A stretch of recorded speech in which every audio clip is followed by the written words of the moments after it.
I'm Jake Sanderson. I'm Tim Stützle, and you're listening to the Locked On Senators podcast. Your Locked On Senators, your daily podcast on the Ottawa Senators. Part of the Locked On Podcast Network, your team every day.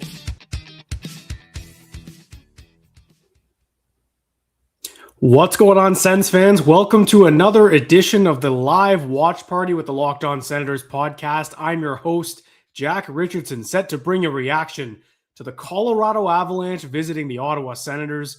A big test for the Sens. A massive game, one they got to have, but against the best team in the NHL on Prime Hockey, national broadcast game. Very pumped to bring you this one.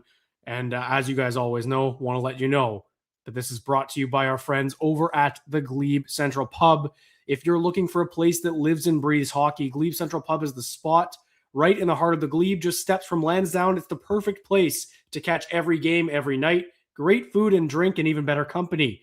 But GCP is about more than just catching the big game. There's something happening almost every day of the week to appeal to every taste. Start your week with Wing Day every Monday, all day and all night. Trivia night goes Tuesday, so bring your crew and put your knowledge to the test. Wednesdays is open mic night. Whether you play, sing, or just want to kick back and listen, it's a great way to celebrate Hump Day. Thursdays are all about cheap tacos, and of course, Saturday night features live music with no cover ever. Whether it's hockey, live music, or just a night out with friends, make Glebe Central Pub your home base because, as you know, the vibes are free at the GCP. This is a big one, folks. This is one the Senators need to have. Build momentum from that big win against Vegas on Sunday. Couple days off. The Senators and the Avalanche both have had 2 days off, which is a bit rare in today's NHL with the schedule with the Olympics this season. I think I fixed my Wi-Fi issues. If I'm a bit fuzzy, I apologize. It's something I can't really help when it's going and when we're already up and rolling. So I appreciate that it's a bit annoying to watch sometimes, but I hope I fixed it. We'll find out. And look, this is just a big one because the Sens need to accumulate some points here. They need to get going in some capacity in the standings, and they're right behind the thick of the standings, right behind all these teams that are still kind of in it. Some are deciding to sell off already. You know, the Rangers are already kind of selling off pieces. There's a couple other teams that look like they're starting to sell and kind of mail it in for this season. But the Senators don't appear to be one of those teams. They have certainly underperformed results-wise. They are a better team than their record suggests, but they need to start getting some results here, folks. This is the time to go is now for the Ottawa Senators, and it started Sunday. You know, you could argue it started last week, but right now they need to find a way to just win a game like this. I think a lot's been made about how good the Avalanche are, how good they've been against the Sens in the last few years, but they got to win a game that they aren't supposed to win. And kind of back against the wall again, a lot like Vegas. They've lost too many that they should have won, so they should win another one that they should not have won. I'm watching the chat here. I meant a prime time, not on Amazon Prime. Unfortunately, it's on Sportsnet tonight. But again, if you don't like the broadcast, come hang out with us. Come hang out with us at Sens Central. Love to have you. We'll see if the boys stop in. We'll have to see how the game's going. I have no expectations for tonight. I've seen all kinds of losses sitting here in this chair watching games with you guys. I've seen blowout losses. I've seen blowout wins. I've seen blown leads. I've seen comebacks. I have seen it all, and that's just the vibe and how it goes when you're an Ottawa Senators fan. So let's just see how tonight goes. Obviously, stacked opponent, Nathan McKinnon, Cale Makar, Brock Nelson, Marty Necas, an absolutely stacked team, the best team in the league that I remember watching. It was 8-2. The Colorado Avalanche beat the Ottawa Senators a few weeks ago. I was sitting right here. It sucked. So hopefully the Sens have a bit of a chip on their shoulder. Don't want that to happen again.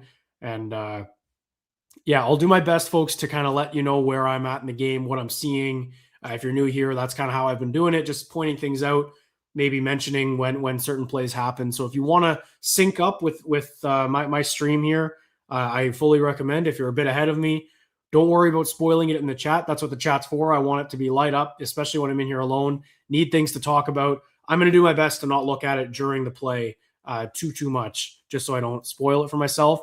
But again, folks, if you are new here, we really appreciate you if you just leave a thumbs up on the YouTube video and click subscribe to this Locked On Senators YouTube page. It goes a long way to helping us kind of keep these shows going.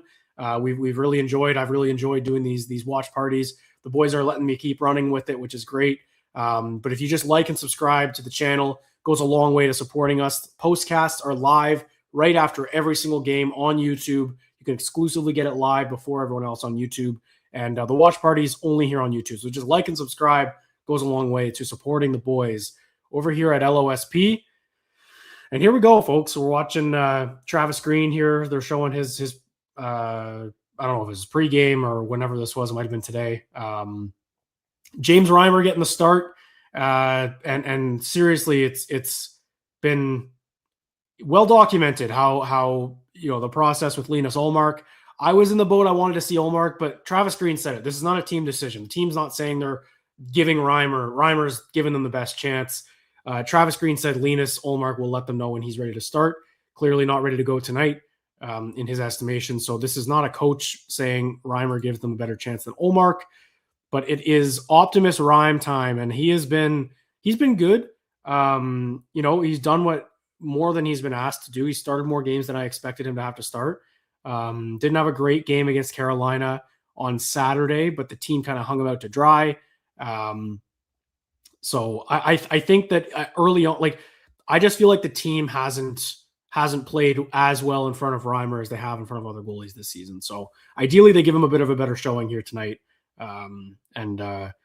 It's a big task. It really is a big task for James Reimer coming in here, but they're playing a very good team in Colorado who is hungry themselves. They haven't been at their best. They really haven't, the Colorado Avalanche. We got a bit of a pregame ceremony going on here, it looks like. Canadian Armed Forces night, I believe, maybe. I'm just kind of assuming. Again, I got no game sound, so we'll just have to see.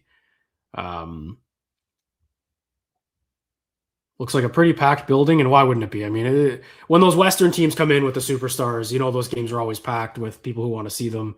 I'm sure there's some Avs fans in the building, whatever it may be. Yeah, and I'm going to be checking out the chat and in between whistles and intermissions, obviously, like that. Like I said, anything is appreciated as long as we're all maintaining a certain level of respect. And yeah, folks, I really have high hopes. I do. Every game I sit down here, I have hopes for them. They've been playing decent hockey. That's what's been frustrating about this stretch overall. But Sunday was a big win. They needed that one. And I think I'm going to get Pilsy to join me here in the first period, which is great because Pilsy and I have a pretty good track record watching the first periods together. And yeah, so we'll probably get him to jump in here. And obviously everyone knows who Pilsy is. Let's just look through what's going on here. I'll get the banner going.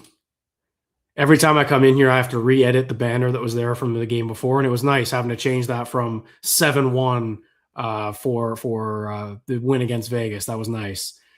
Yeah, it's not positive Pilsy. Positive Pilsy's dead. So we've moved on from that. He pressed the panic button Saturday night on the postcast. Me and him were doing that one. But it was an absolute all-time vent cast, in my opinion. And then 24 hours later, they go and beat the Vegas Golden Knights 7-1. So who knows what's going to happen tonight? I could see this going either way. I just hope the Sens are able to play a good game and we're not sitting here clutching our pearls as they hang on for dear life. But we'll have to see. Ceremonial puck drop. Brady Tkachuk, Nathan MacKinnon. Little Canada versus USA preview. They're going to be flipping sides, obviously. We'll be cheering for MacKinnon, cheering against Tkachuk in a couple weeks. That'll feel weird. But for tonight, it's all number 7. Looking for him to have a big night. I know Ross was saying today on the show he wants them to he wants Brady to have a huge game, and I kind of agree. I'd like to see Timmy just really step up. Very excited to see Jake Sanderson go against MacKinnon. And I thought actually in that 8-2 game, I thought Sanderson did a great job for the most part in that game defending Nathan MacKinnon. And here we go with the anthems, folks. So that's another pregame ceremony. I feel like there's been a pregame ceremony the last 3 games at home here for the Sens. But that also comes with it being a national broadcast. I think they show this stuff more in the national broadcast, which is always great. Always great.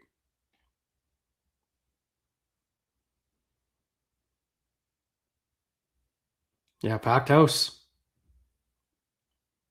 Packed house. Lyndon Slewage on the anthem. Always a good sign. Always a good sign. Quebec Nordique's jersey behind Slewage there. I always love seeing when the anthem singer's going, what's behind them, what kind of jerseys are being shown and all that. I think that's very funny.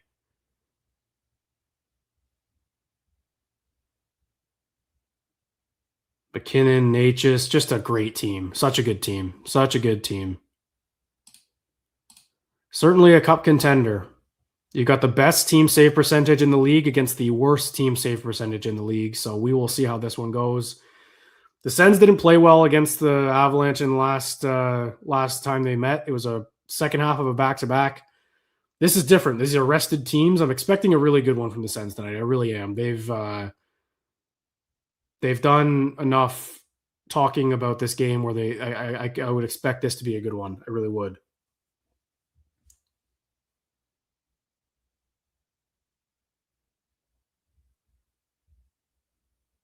But again, we'll just have to see. We'll just have to see, folks.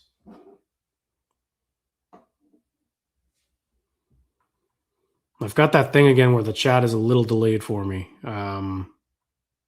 But that's okay. Like, it all come in at once. So I just saw a bunch at once. I'll do my best to kind of point some up. Or point some out, I mean. Anything can happen. That's why you play the game. I agree, Frank. I agree. Lyndon is the GOAT. Lyndon is absolutely the GOAT.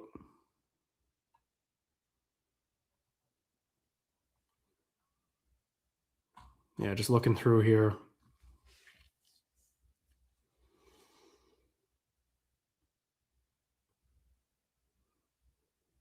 Showing the Sens bench now during the anthem. Drake Batherson's a guy I'd like to see get going again. He's been very, very quiet after a really hot start to the season. Xavier Bourgault making his second NHL appearance. He was good in that game in Toronto. I really did think so. With the one right after Christmas, that high-scoring game, I believe he had a point. I might be wrong. But I liked him in that game, and he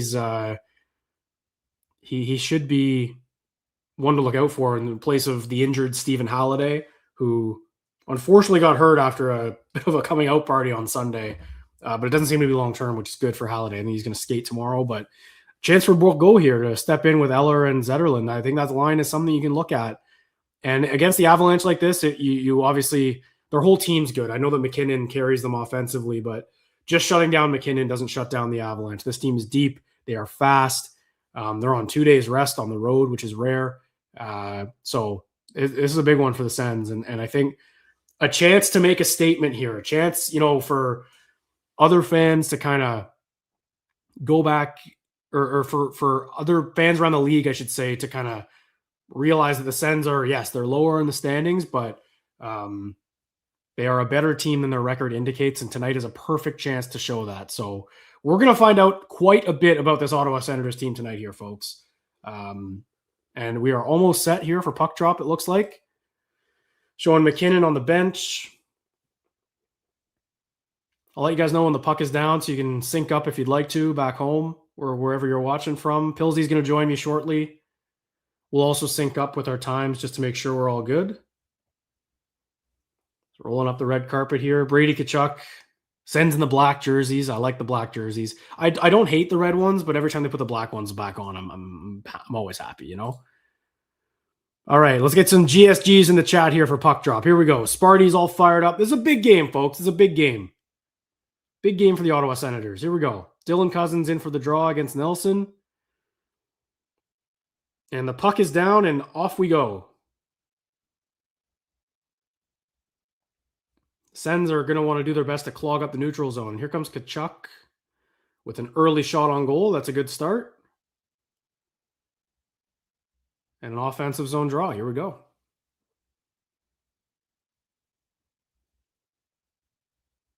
The Avalanche are in that weird spot. Like, they're obviously going to make the playoffs. They're probably going to have home ice, but they're in that weird middle of the season, right before the Olympic break, where you might be able to catch them here if they're not totally ready to go and aren't as desperate maybe as the Senators are. And that's what I'm going to be looking for early on here. And we've got Pilsy joining me as promised. I'll join him in here.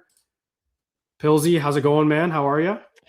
Good, Jack. Just ready for another live stream watch party of Ottawa Senators versus Colorado Avalanche. Who knows how this could go? What could go wrong in this one? Yeah, that's what I'm also thinking about. I talked about that game a little bit just off the top.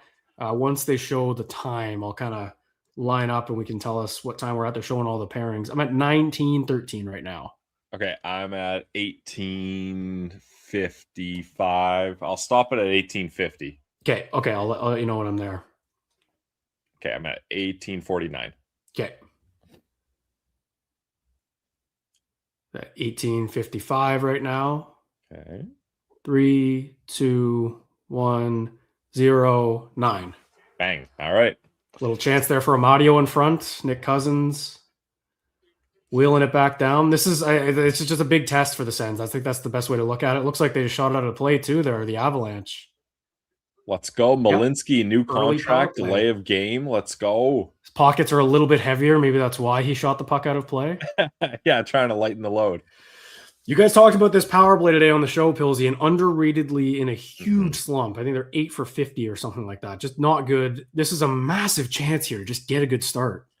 And they've already got 2 shots on goal. They've had some ozone pressure. Like, if you can build off this and get the momentum and score first here, get the crowd into it. It's a military night in the rink. I don't know the official term, but lots of members of the military here. So get them fired up for this game and let's get things rolling here. This is I think the Sens have the most early power play chances in the league or something like that. They're up there for power play chances in general. Avalanche have a very good penalty kill. Yes.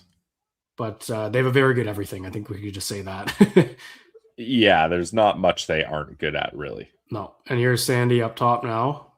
Just want to see some quicker move. Here's Bathurst. Oh, that was a nice chance in front. Just bounced on him. That was it. I like this, though. Attacking the net. Oh, what was that zone entry? Jeez. Not good. Not good. Optimus Rhyme there, back for the puck. Great play by Reimer. Yeah, that's good. Got to get those puck touches early if you're not seeing the puck for shots. Yep. I like that from Timmy. Oh, nice. Nice play. Yep. Well, oh, come on. Oh, almost got that steal there. Aggressive penalty kill right now. Sens are getting their chances. I like this. Yeah, hard not to be impressed with this start. Yeah, and I think the power play, obviously, they had one chance last game, and it was after the game was 7-0 already. So obviously they didn't need the power play, 7 even strength goals. But now I think the broadcast just showed it there. 4 games without a goal for the power play. It's so streaky. Yeah, that's crazy. It doesn't feel like it's been that long. Wow. But I think you saw there, Shabbat and Sanderson both just got it right to the net quickly. Yep. Avalanche get it down. But I think you said it today, but more about the Sens penalty kill, but it goes the same for the power play. You can either score a goal. I've said all the time, you can either score or you can generate momentum. And I think what this should do, based on the looks they've had, is generate at least some momentum.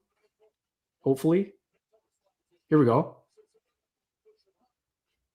Okay. Setting it up Cycle. Here. Yep. Oh, shabby. Yeah, that's a bad play. That one timer was a little forced too, eh, Jack? Like, that wasn't great positioning there. I was just going to say it's a little too predictable from Shabbat up top. I think he's got to be more of a shooting threat. And when we see, I mean, hopefully we don't. That'd be great if they don't take a penalty tonight. But if we see the Avalanche power play, watch Makar up top. He'll just shoot everything. And I think even Sanderson, I want the defenseman to have a bit more of a shooting mentality because it's so obvious when they're going to pass it. And then if you start to build up a rep of I'm going to shoot it more often than not up here, it opens up lanes for Timmy, for Cousins, anyone who is on the flank. And I just don't think the Sens do that quite enough. But decent power play, didn't score. Can't be mad at some of the looks they got, though, I think. What do you think about this, Jack? Spence should be on the PP unit too. Yeah, I would like to see them try it, I think. I don't know about you, Pilsy, but I think the one thing they haven't changed a lot is the power play personnel. That first unit stayed intact pretty much all season. Yep. The second unit revolves based on who's in and out of the lineup, but they don't really try anyone on that second unit on the top unit ever. I'd like to see a bit of mixing it up, and Spence is part of that. I think I'd like to see him out there. Yeah, I wouldn't mind seeing, like, if the power play has gone cold like it has, Yeah, I think that's a good, easy substitution you can make, because obviously Shabbat's a good umbrella on the power play, good quarterback of the power play, but I find he really slows things down out there, which can be good and can be bad. Whereas Spence, I think, can keep that pace going, and I think that might be beneficial just to get a different vibe on that second unit. And I mean, Spence has been playing good. Like, why not reward him? Just got a shot on goal there. I'd like to see, the power play. I find, and it's hard when it's not happening, but they work it up top a lot. They want to be up high. They want Sanderson and Timmy to have the puck, but I'd like them to use what kills their penalty kill and work it down low. I'd like to see Timmy down low a bit more often, closer to the net. So he's more of a threat because he's your best player. And, Tkachuk's down there. Cousins is in the slot. I'd like to see him kind of work from behind the goal line a bit more than he does. Just kind of expose the things that expose the Senators' penalty kill. That'd be the dream. But I don't know. I mean, they're just kind of predictable, I find.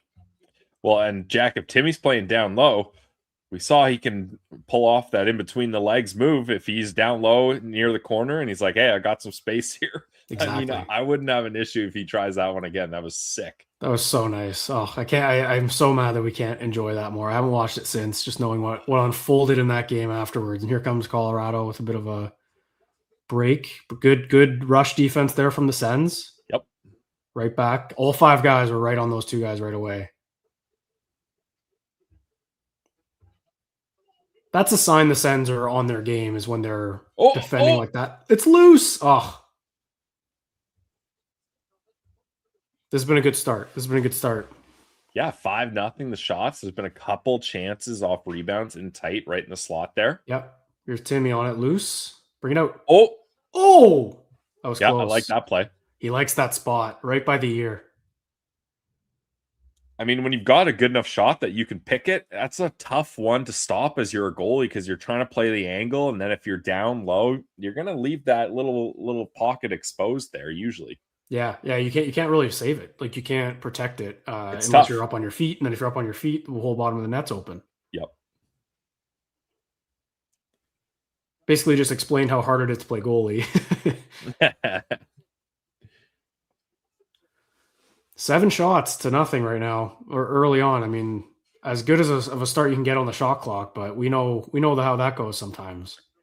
But not even just the shot clock, Jack, possession as well. Like, the Avalanche haven't maintained possession for more than a couple seconds at a time. It's just kind of funny, man. Like, this is what the Sens do. Like, they're good at this, and they more often than not, they have games like this where they heavily outshoot, outpossess, outchance. Like, look at that. That's a good look. Nothing wrong with that. The problem is now push has come to shove, and results have to happen more than the other thing, right? I think you guys were pointing it out today that if they had, as we get our first commercial break here, if they had their, the 3 points that they should have gotten, 1 more against Montreal and 2 against Nashville, then you're looking at them in the standings. I think there's 1 team ahead of them before Boston. Like, they're right there. It's crazy how thin of a margin it can be, because teams like Washington, Philly, and New Jersey have just kept losing, which we expected. So knowing that, though, I think you can look at it glass half full, glass half empty, because I feel pretty good about what they're putting on the ice. I pointed out on Twitter what their save percentage is since Ullmark went on leave, and it's just taken a nosedive from the league worst save percentage. And I think someone else pointed out they're 6-7-2 since he's been gone. The fact you have 6 wins and 2 overtime losses with save percentage like that is a bonus. So it's right there. This just feels like a game that can push it either way, I feel like. Especially if you can leave this being like, we just beat Vegas and Colorado in back-to-back games. Like, those are 2 heavy teams. Vegas, obviously a contender. Colorado, best team in the league. Like, because then at that point, Jack, you can have the mindset, we can beat anyone. And you can, if you're able to beat those 2 teams, especially Colorado. Now, we're getting ahead of ourselves here. It's a good start. I'm not saying that that they're on the way to victory here, but it's a good start. And no shots by the Avalanche, minimal puck possession by the Avalanche, but they're just one of those teams, Jack. You could possess the puck for 19 minutes and 50 seconds, and if Cale Makar has it in the ozone for 10 seconds, you could still be down 1-0 on the period. Yeah, and that's the thing. They're so dangerous. Vegas is kind of the same thing, though. I think that they don't have the high-flying talent, but Eichel and Mark Stone and Marner and Hurdle are dogs. They're great players, and they were sitting there with rest. And I think that the Sens maybe for both these games had a bit of a let's go prove it kind of mentality. They played okay against Carolina, but that was a example of them just kind of sagging for 5 minutes, and they lose the game in those first 5 minutes. So I think what they need to do is they need to play. You don't want to say they need to play perfect, but look at this. This is what they have to do: force turnovers and just hound them, make them defend. It's hard to win games when you're in your defensive zone. It's tiring. And they're playing so aggressive. You can see anytime there's a loose puck or an Avalanche player has the puck right on them. Yep, there's 4 black jerseys around it all the time. And here's some pressure for the Avalanche. Here's Makar. There we go. Good save by first save, Reimer. Yep. Get over there. Has to move across the crease.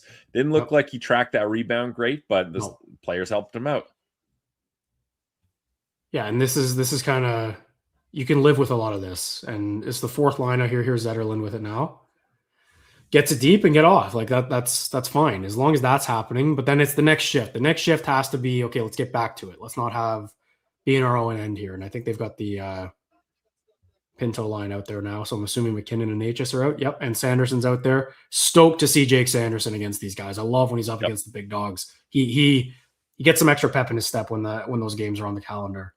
And I mean, if he's going to be playing in the Olympics, better get used to playing up against those big dogs, because all 4 lines of Team Canada is essentially big dogs. Well, I wonder too, like with US, what their game plan is going to be. I know you guys, again, you were talking today about what the team is going to look like, or sorry, how you guys are going to cover it. You're going to cover it as kind of Team Canada, Locked On Team Canada, or whatever. Yeah, we're stoked for that. I'm curious what the deployment's going to be for the Americans, because Sanderson, you could make an argument. I think Jake Sanderson should be one of their best defensemen, but you can make an argument he might not be in the opening lineup for them. They're a very good team. Just like he wasn't in the opening lineup for 4 Nations, right? Yeah. And that was without Quinn Hughes. Exactly. So, that's why. That is a tough D-core to crack. And I think the guy you would probably have him maybe replacing is Slavin, but they love Slavin's defensive play, and he's a vet. So that's not an easy guy to bounce off the lineup. Yeah, he's probably gonna have to play his offside because it's Slavin, Hughes, and Werenski. So it's kind of like, you're. But again, he might get an opportunity, and I'm just curious where they deploy him, because he can thrive against the top competition. He's very good at it, and I'm excited to see how he does. Hopefully not too well though, but we'll cross that bridge. But here's Nelson on the side of the net, Jensen on his hands and knees. There we go, and Timmy calms things down. Yep.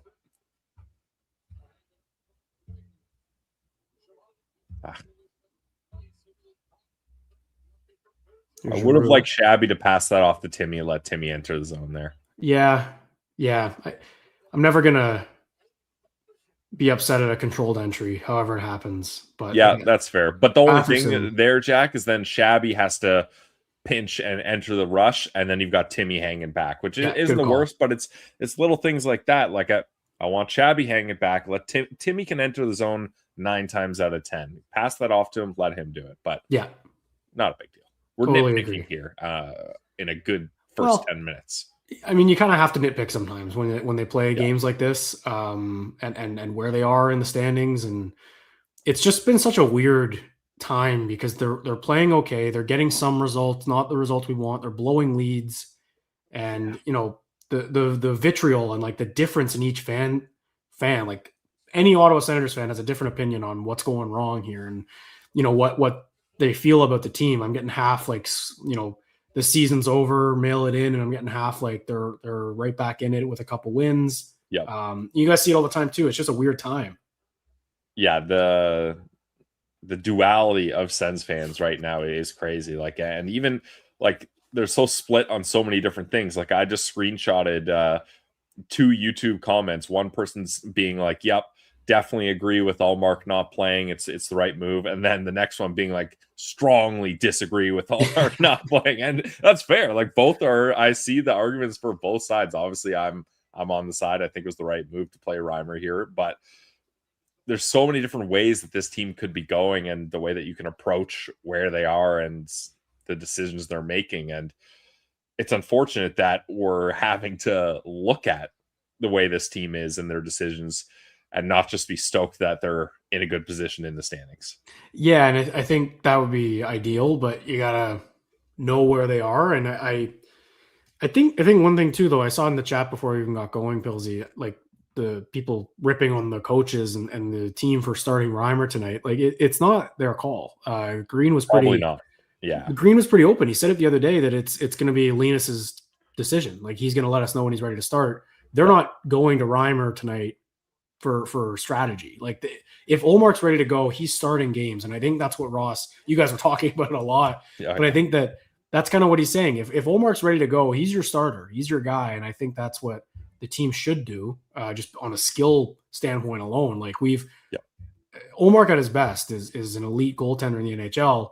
So if Reimer doesn't play well tonight, I'm going organizationally again, because Sogard looked awesome on Sunday. But again, I'm not going to cross that bridge until we have to come to it, because it's been a pretty low event start for both teams. Yeah, I mean, the message was Allmark was ready to go on Sunday. He's backing up again. Yeah, and that's the thing. I'm not arguing whether he's ready to go or not. My position is if you're gonna start him in his first game back from a mental health leave, don't do it up against the very best team in the NHL that's beaten you 10 out of 11 last games, and the only game you've won was a 6-5 overtime loss in the last 5 years. That's all I'm saying, because I'm fully on the side. Allmark gives you the best chance to win. You said when he's at his best, he's really good with this team. He's been at his worst with this team, and he's still your best option in goal. I'm not looking past that at all, Jack. I just think for the very first start back, and maybe this was Reimer's thinking, he's ready to go, but he's like, you know what? Maybe going up against the Avalanche, my very first start, isn't the best play here. And that's okay. That's totally fine. Totally fine. And also the way the team plays is important too. Like if he knows that the Sens aren't going to give up a lot of shots if they're playing well, he's got a better pulse on how the team's looking than any of us, right? He's in the room on the road with them and everything. If he gets the sense that they're not going to be giving up a lot of pucks, which to start this game they have not. Yep. Playing against a team like the Avalanche in your few shots is not a good start. Maybe he wants to play New Jersey. Maybe see a bit more pucks, not as talented of shooters. I totally get that. And the thing I think that's important also to remember is like it's a mental health thing. It's not like it's an injury. You didn't tweak something. It's there's not really a book. There's no like, I'm good now. Here comes Brady. Oh, that was right there for Craig. This line's been hovering around again. Yeah, I love that the trio. They're definitely the Sens' best line right now, at least recently. And you know what, too, Jack? Maybe Allmark kind of said, "Hey, I think I'm ready to go," and then maybe Justin Peters, the goalie coach, or his kind of Swedish mentor coach that he has hanging around, maybe they convinced him that it wasn't the best idea. Like we just don't know who ultimately made the decision or why the decision was made. We just don't know. And again, like, not to keep diving into it and talk about Allmark when he's not playing tonight, but when you have the issue with what like his reason for being on leave, like if he didn't have that interview and didn't sit down with Claire Hanna, we wouldn't have really known, I don't think, right? So this would have been crazy if he was sitting on the bench and backing up and then Sogard's going in. Like, it would have been a completely different story. So I think the fact that we're getting some of this information, we should just see as a bonus. And like I mentioned, it's a mental health thing.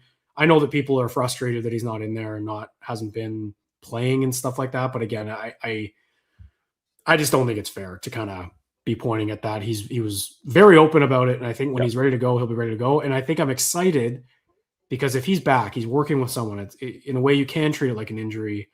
You can expect him to be close to his best or what he feels like is his best, because he left because he wasn't. And if he's back now this close, it has to be a good sign for what you're going to see when he gets back in net. Yeah. You would certainly hope so. So we'll see how it goes moving forward here. Cool. The chat's noticing this, and I noticed it too, Jack. They're taking shots away from the Sens here. The Sens had I saw 7 that. shots, then 6 shots, now 5. So there's the 6th. I don't know why. Like, this is what I can't stand, man. Like, and save percentage is down across the league. I haven't seen articles about it yet, but I've been looking at team save percentage because you have to with the Sens. I looked at last year. Olmark had a 910. He was 7th in the league. Yep. And I'll pull it up right now, what the stats are. But I think team save percentage, there's like 4 teams above 900. And last year there were at least 10. So they're counting shots differently, and they're being very stingy. And one would have to think that has something to do with gambling and everything. But it is frustrating. Yeah. I mean, this was a 7-0 start on the shot clock, and now it was 5-2 there all of a sudden. Now it's 6-2. Yeah, very strange. But I guess that's something that the in-house scorekeepers and the league and the gambling sites, they're all going to be figuring this process out as we go here. They will. I'm excited to see Bourgault. I hope he gets a good amount of shifts, because look at that. He just stole the puck back and then gave it away. But I'm a Bourgault guy, Jack. Yeah. I really thought that trade was a good move by the Sens, the Järventie Bourgault swap. He's only 23 years old. He's having a big year, and each shift I've seen him, he's playing hard. He's playing fast. He's aggressive. That's a guy that doesn't want to waste this opportunity too. Obviously, guys like Stephen Halliday don't want to waste the opportunity or any of the call-ups, but this is Bourgault's first taste in the NHL. He's going to make the most of it, I think.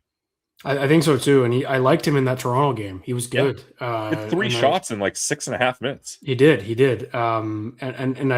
been good in Belleville. He's been one of the noticeable forwards, like you mentioned, and a good depth move from the Sens that's kind of paying off, because I don't know where Järventie is, but I don't think he's playing with the Oilers anymore. I think he's back in Finland, Jack. Yeah, but I think he went back and then he came back to Edmonton. It was weird this offseason. I don't know what I think it might have been like a loan type thing. Yeah. Let's see where EP has him. Period's kind of flying by here. We're already 6 minutes left. Yeah, seriously. This has looked Guy Boucher-esque from the Senators in the neutral zone tonight. They're very, very, very stingy right now, which is good. Järventie in Bakersfield, 24 points in 34 games. So not bad. Not bad. Yeah, weird 1-for-1 swap. I think that was, Staios was in the Oilers organization. Oh, here comes McKinnon. Just galloping. Look at the sticks from the Sens. There you go. Sens break it up. Here we go. Here we go. Nick Cousins. Oh! Nice little move there from Makar. Nick Cousins, I've liked him a lot, man. I've liked his puck possession. Yeah, when he's not taking undisciplined penalties, he's been doing a good job. Correct. Penalties are going to be a focal point tonight. But I think, Jack, now that Nick Cousins isn't on that fourth line, he's probably had a discussion with Travis Green and internally being like, all right, I'm getting more ice time now. I can't be as rambunctious like I was on that fourth line. I got to play a little more responsible. Often Green puts that Pinto-Mario pair, no matter who the third guy on that line is, up against other teams' more offensive lines. So it's like, okay, I got to bear down defensively and be more disciplined, because I can't afford to be putting our team down a man, especially when now that's your third line that isn't going to have a guy along with them. So I think that's something that maybe Nick Cousins had to adjust his game with.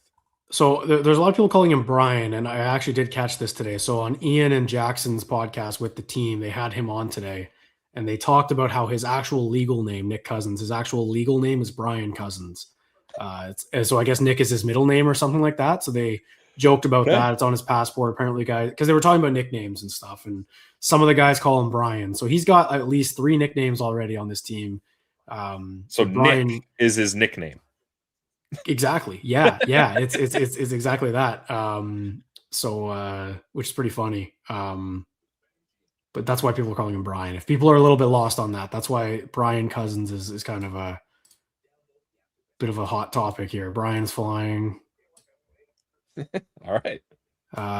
Just to contextualize it for some people. But I Low event game so far, and I think that's what it's going to have to be tonight. You can't open it up with this team. You can't be down against this team. First goal is going to be massive, but I like the low event. I really do. Yeah, you're not winning a run and gun game with the Colorado Avalanche, that's for sure. So this is certainly the way to do it. And my key to victory was let's get this bottom six playing well. And from what I've noticed, we just talked about Nick Cousins pulling off a nice move against Cale Makar. The fourth line, we've liked Bourgault. Zetterlund got a couple offensive chances as well. So far, so good for that key to victory. And then Ross's key to victory was discipline. No penalties yet, and you've had a power play. So far, we're looking good, Jack. I'm feeling good about it. I'm, I think actually the bottom six to me has been the most noticeable. Of the forward lines, I'd say so far. So I know that you pointed it out today, like that they had to dominate their minutes, and they've looked good to start here. And here's a top line shift for the Avalanche. Thank God that faceoff got called back. Brock Nelson was about to rip that one. Yeah, that would not have been good. And he's been hot. Hot, very hot. Showing the banners as they should on national television. Thank you. 1927. Remember that one, Jack? I'll never forget it. Here we go. 4 up the I'd like a cross. They're trying to be a little cute offensively though. That's what I one gripe I have with them right now. Yeah, maybe. I mean, their first couple shots were kind of from distance and trying to get the rebound out front. So maybe, Jack, they're like, hey, that wasn't working so far. Let's try to get a better quality shot here. I don't know. It's a nice save there by Blackwood. There's Natchez. But look at the way they're gapping up in the neutral zone. Yeah. Look at that by Amadio. That's when he's at his best. Perfect play. Oh, here comes Brian. Brian doesn't suit him, so I'm glad he goes by Nick. Yeah. Oh boy.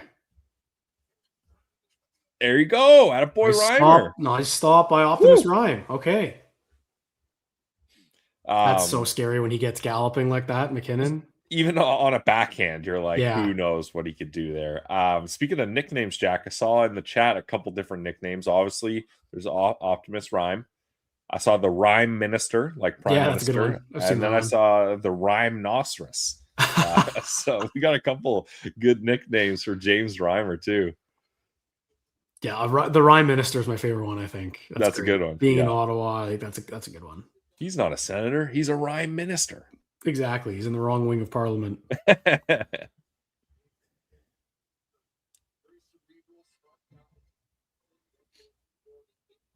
But yeah, I think the strategy here has got to be low event, if it really does. Works so far. Yeah. 3:20 left here. Defensive zone draw, and they win it. Oh, Timmy. I think Brent Burns has been a nice addition for the Avalanche. Seriously. Yeah, he's worked out really good there. He's quick. He's big. He's mean. It's a really nice pass that he just made.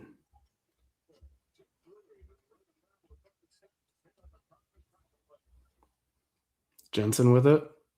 There you go. Nice. They calling that? Yep. Nice. Okay. All right. Good. End this period on a power play. Let's go. Okay. That's Taylor Makar. Unfortunately, I'm wearing a Maine Black Bears sweater, and that's where he's from. Nice.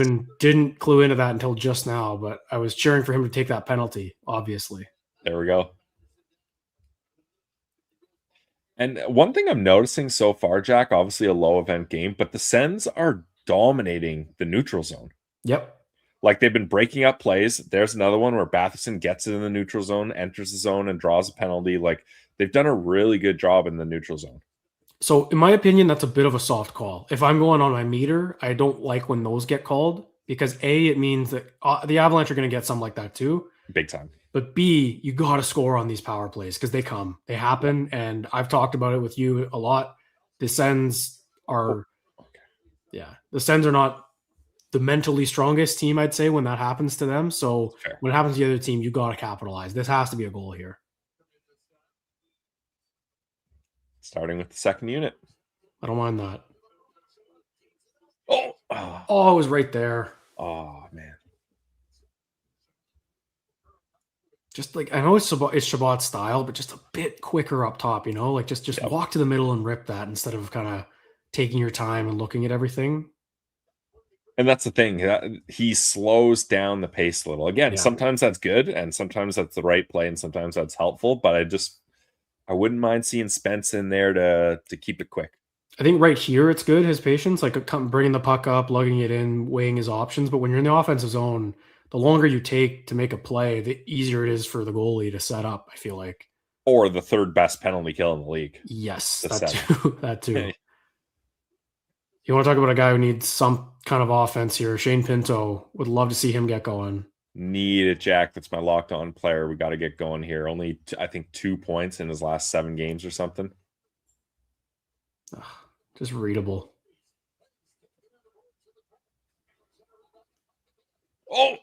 Oh, dig. Okay. I like that, though. Just take it to the net. That was a nice play by Zetterlund. Oh, and I like that too. Piss off Makar a little. And this is a nice time in the power play. Get a draw, get the first unit out there. 50 seconds left, like enough time for them to cook. Look at this from Zetterlund on the replay here. Just take it to the net. I like that. I like that. And use that strength. We've all seen his videos in the gym. Use that strength down low like that. That's a nice play. That's a really nice play. Yeah, Giroux actually got a piece of that to send it on net there. Yeah. He has 4 power play goals. All right, here we go. Oh, that's a nice save.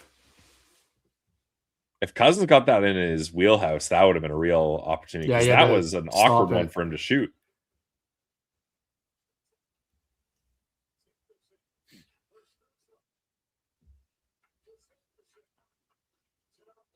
Timmy's got to move a bit here.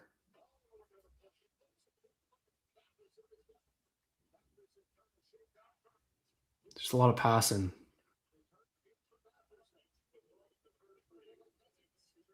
Oh.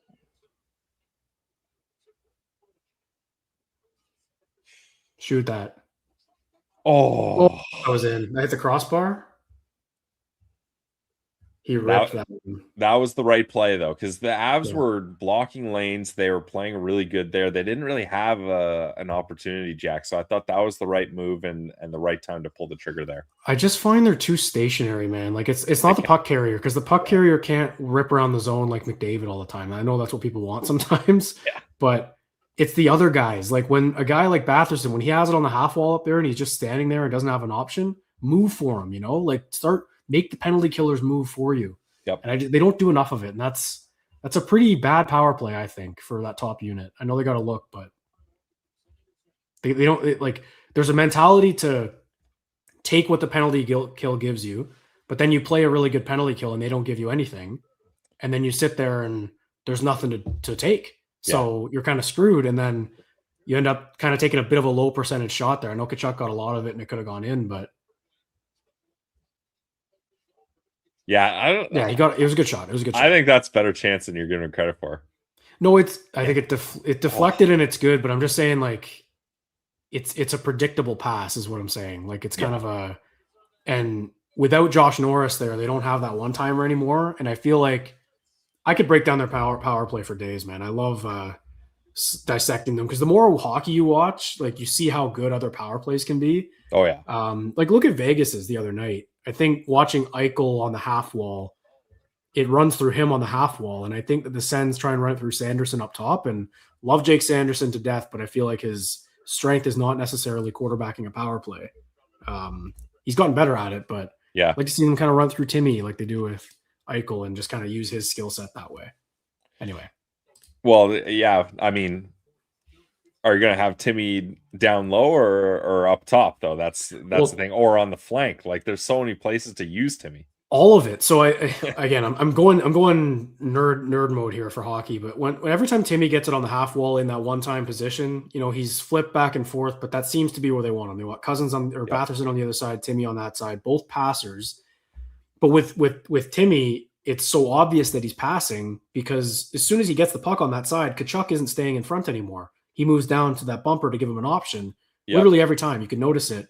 So the defense is like, this guy's not shooting. So they just kind of block passing lanes for him and they just play catch. That could have been a goal. I think that was a decent possession power play, but you're also sitting here at the end of the first period with 2 power plays and some are coming for the Avalanche against your bad penalty kill.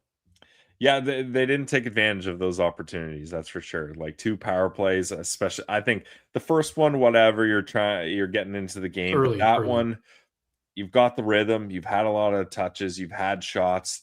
End off the period on a big way. Like that just would have been nice. Because, like you said, bit of a soft call there. Exactly. So, like the delay of game, that's delay of game every time. But when you get a soft call like that, you better make the most of it, because now that's where the refs are drawing that line. And a team with the speed of McKinnon and Makar, if you touch them at all and they go down, they're gonna have to call that now. That's the thing, and it's gonna come at some point, I'd imagine. But yeah, again, like could have been worse, whatever it is. But those were pretty good offensive opportunities, and they do end up getting a post from Brady Tkachuk. That was a decent look. Again, I am being hard on the power play, but it's cold right now, man, and it's one of the. I said it against Carolina. I think I was just like, this is the worst top 10 power play in the NHL for sure. Like they're just not. They don't have that threatening, like they're going to score, they won't be denied kind of mentality. I feel like enough. Yeah, and it's too bad because, like you mentioned, how Timmy kind of, when he gets that puck on the flank, the instinct of the power play as a unit is to open up for a pass. But man, that guy can rip it. Like, think back to that power play goal he had in the playoffs against the Leafs. Like, no chance anyone was stopping that. Like, if he can get it on a tee in his wheelhouse and be like, nope, I'm not hesitating. I'm not slowing it up to look for other options. I'm not going to try a shot pass. I'm just going to blast this one. He's got a good chance. And that was a perfect example, that whole power play of, if they're going to keep it up top like that, they have to be trying to generate a shot up top, because the plan clearly is to work it up high, get some passes going, maybe open it up down low, and then get a bumper play, to Cousins in the slot or whatever it may be. Yep. I just think that here's actually a good one. I want to put that up from Brule. I like that comment. Very cold in the nation's capital this week, but I just think that they don't use down low enough. That whole time they didn't try going behind the net to switch up the PK a little bit. That's how penalty kills get confused, is when you use guys down low. When Tkachuk is coming off the net for an option for a pass, use him a bit more. Try him down low. Try Batherson. They're probably going to show some highlights here of the power play, I'd imagine. But anyway, it's just a moment where they had 2 pretty good scoring opportunities there in that first period, and they don't convert. And you're sitting here 0-0, which you can see as a bonus against a team like Colorado. But given what happened in that period, I feel like they should have at least converted on one of them. So that's why I'm a little bit frustrated with that. Yeah, I mean, overall, you got to be good period. Content with how the Sens first period up against the Avalanche went, but it's just tough. I feel like if they didn't get those penalty or power play opportunities, then maybe you're like, okay, good period. They kept it even, but you had the opportunities there, and you got to make them count up against a team like this. So it's good that they're tied here, but it's disappointing that they weren't able to find a lead. Completely agree. That's what the live watch parties are all about. We vibe period to period. You and I have seen some big first periods. Yeah. Saw a bad one against Montreal. And I'm very nervous to see this penalty kill now, because the Avalanche are going to get their chances on the power play for sure. And I know that it's not statistically very good, but it's got the firepower. I have a theory about their power play. I think it's middle of the pack in the league. I think they just score so much at 5-on-5 that they don't really need to score on the power play. Seriously. That's kind of my thinking on it.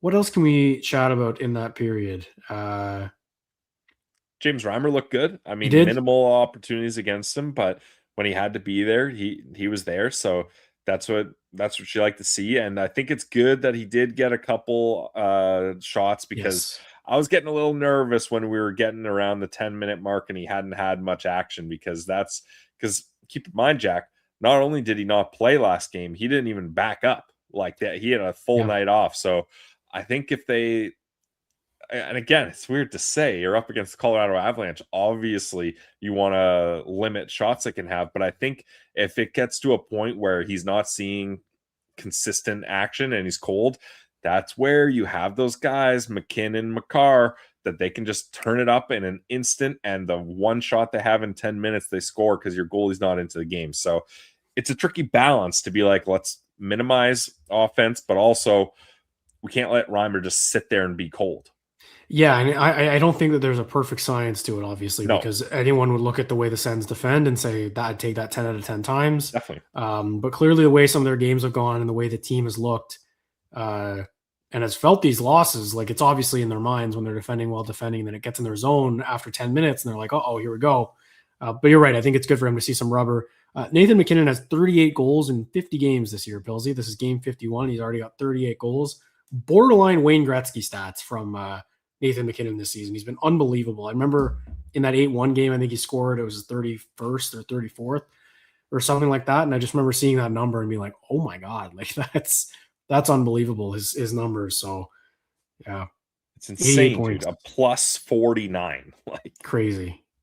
So good. And Natchez is 62 points in 50 games, which is unbelievable. Makar with 56 and 50 is a little bit actually of a down season points wise for him. Did he miss some games though?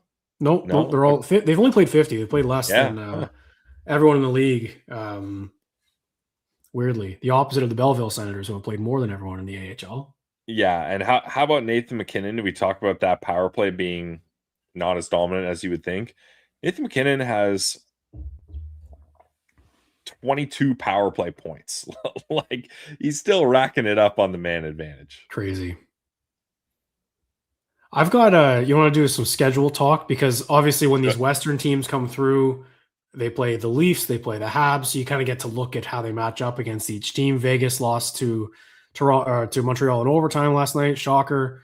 But so the Sens played Vegas on Sunday, a less than 24-hour turnaround at home. Vegas was sitting there after coming from Toronto on Friday. They played Montreal on Tuesday. The Avs played Toronto on Sunday afternoon. The Avs and the Sens both had 2 days off. Yep. The Sens after playing a back-to-back on the weekend. Why wasn't Vegas and Ottawa on Monday? You could have had Vegas playing a back-to-back Monday, Tuesday. It felt weird to have two teams with 2 full days off for no reason, apparently. I don't know, man. It was just kind of strange. The scheduling when it comes to the Ottawa Senators is nuts. Like it's bad, yeah. Like there's it seems like there's a hierarchy of teams in the scheduling, and it's the schedule makers do the Sens schedule last and just put it together with what's left and what they have to do. Like it so many times it just doesn't seem to make sense. Now I'm sure all other fan bases look at their teams and have the same qualms feel like they can have the same claims, but I don't know. It just seems like it happens to Ottawa a lot. It does, yeah. And that's just a weird thing I noticed in the last few days. And then the Sens have 2 more days off and they play Saturday. Just a little odd the way the schedule is kind of finishing out here before the Olympics. It's going to be weird again in March, man. They play 15 games in March in 30 days. It's going to be nuts. Days. And then next season, Jack, is it next season? They play 84. They're adding 2, or is it the season after that? No, it's next season. Right? Yeah, which I hate. Don't get me started on that. Same, dude. Terrible. And I feel like people think it's a lame take. You're like, oh, what? You don't want more hockey? No, I'm down for more hockey. How about, spin zone, Jack. How about same or less regular season games and get the Sens in more playoff games? That would be the more hockey I want to see. But like already it's a condensed schedule now. I know it's the Olympics. It's a little bit more of an extended break in February than typically there is with the All-Star game. But fingers crossed, Olympics are going to happen with NHL players in it every 4 years. So add 2 more games to those Olympics. They're doing World Cup of hockey. Every 2 years. In between. Every 4 years, yeah. So every 2 years is going to be a massive tournament that stops the season for at least 2 weeks. Yeah, and you're adding more games and condensing the schedule even more. Now, are they going to start the season sooner, end it sooner, kind of stretch that start and end point? Maybe, I don't know. And with more games, you're probably going to have more back-to-backs. The Ottawa Senators, again, already seemingly play a lot of back-to-backs. Like, if it were up to me, and they would never do this, but I would shorten it to 76 games a season and try to cut out some of those back-to-backs. But owners, players, advertisers, broadcasting companies, no one's going to agree to a deal on less money. So it's not going to happen. The reason I don't like it, and it's more of a stats and nerd thing. I don't know how long they've been playing 82. I think at least since the 90s, or at least as far as I can remember. So you're talking 20 plus, 30 plus years. I'm just talking about it from a stats perspective. Big time. Like being able to compare, 10 years from now, there's going to be a guy, maybe it's Celebrini and Bedard, I don't know, who are challenging some of McDavid and McKinnon's records that we're seeing this year. And then all of a sudden they're going to get more points than them and be like, well, hang on here. They played 2 more games. So it's stuff like that I don't like. But, look at the Avalanche earlier this season. They were on pace to break the Bruins record from 3 years ago for points. Next season someone might do that, but they have 84 games. So it's just, I don't like that for that reason alone. Now, this season, if there were 84 games, I'd feel much more comfortable with the Sens' chances to come back and make a playoffs. That'll be nice down the stretch, a couple more games for teams. But yeah, I don't like that it'll kind of mess up historically the stats. And it's not like they're really not missing out on anything. I know some teams don't play 4 times in the division, but I'd change something. I'd make it you play your division more than you already do. I like football. I like how you play them twice a year, no matter what. And I would, I don't want to see the New York Islanders 3 times a year. I don't care. Even though they're in the East, I'd take away from those games and play the division more. I would even take some of those West games away, Jack. 32 of your 82, now 84 games a year are up against Western teams. And I get you want to see every player in your barn. That's kind of it, yeah. And back for I get that. But that's a big chunk of your season up against teams that aren't even in your conference. And if you go to the playoffs, the only way you're going to see them is if the two of you meet in the Stanley Cup Finals. Yeah, exactly. And then you add the travel, the time difference, just all the different variables there. And the annoying thing about adding 2 games a season, or what you're talking about, the stats, is it's so insignificant that it really 2 more extra games. The top stats guys, you could go pointless in those 2 games. It's not crazy. It wouldn't change it.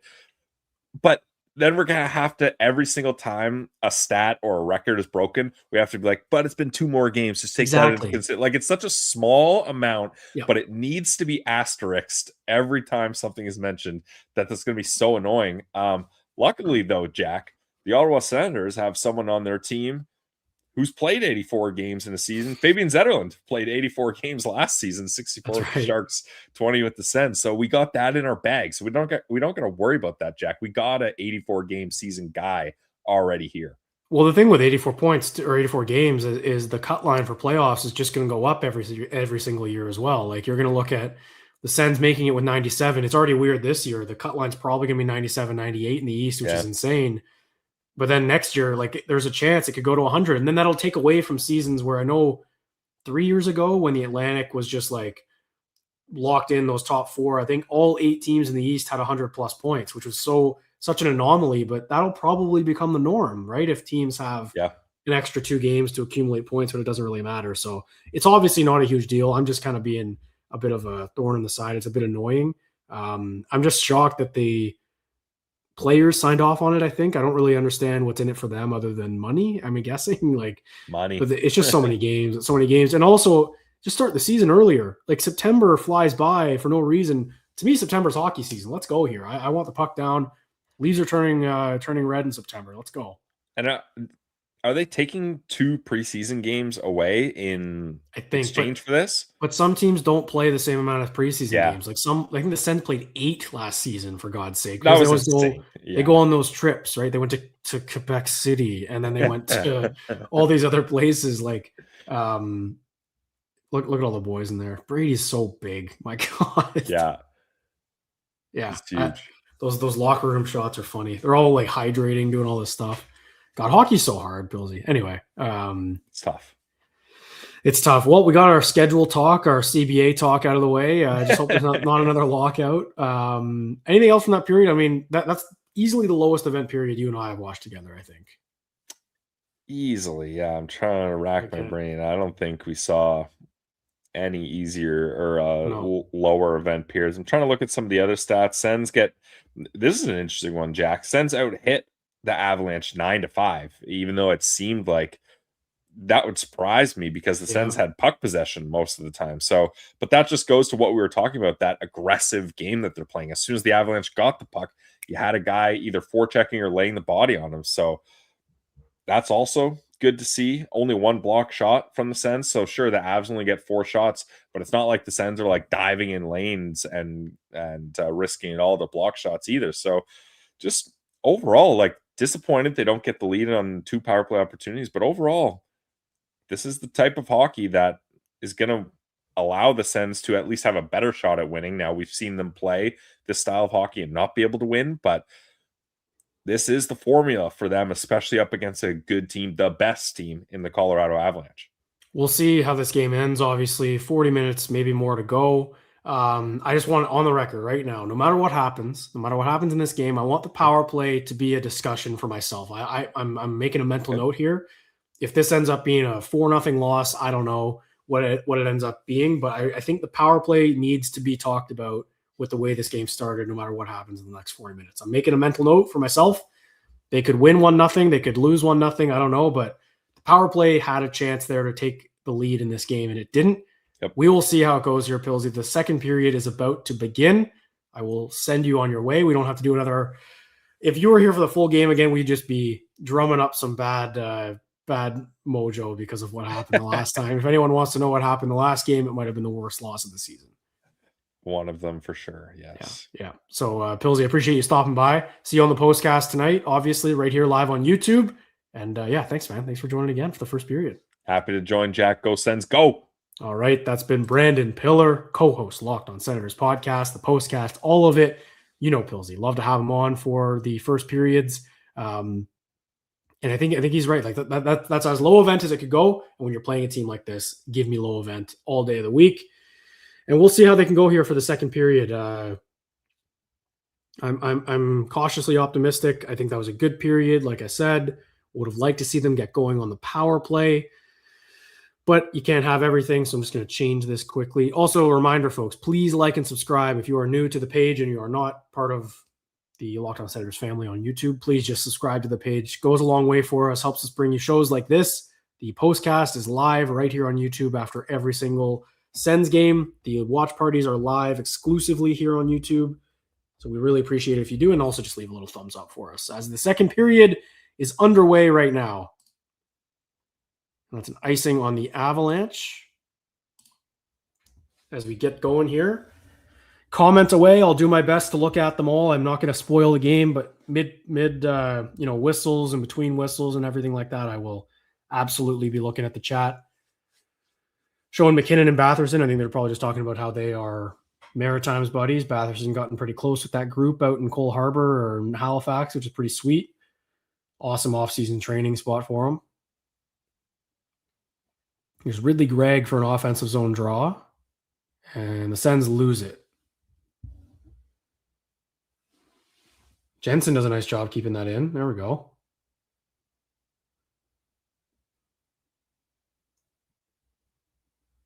Brady with a nice takeaway on Burns. Oh, it's a good stick there. It was good work by Tkachuk. Just couldn't connect on a pass to anyone else.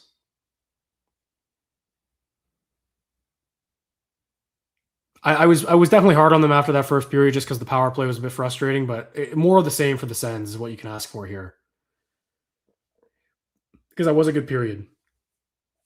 And despite maybe a bit of a softer call for the second penalty, they earned their calls. Like they were more on pucks, had the puck longer, and outshot them. So,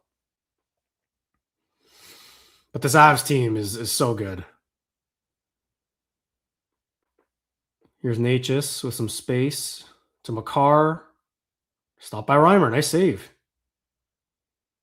It's bouncing around in the slot here. And here comes Amadio. I liked Amadio in that period. I've been also pretty hard on him lately, but I think his battling was good in that period.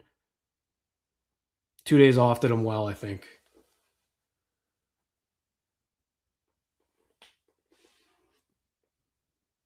Here's Amadio in the corner now. Nick Cousins. Oh, that was close. Tried to slide it through Blackwood. It's a nice save. Blackwood looked good, man.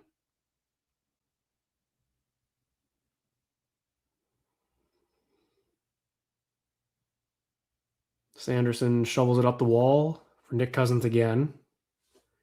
Nick Cousins getting a bit more ice time here in that defensive role on that line with Amadio and Pinto. They're kind of the shutdown line. He's doing a good job so far.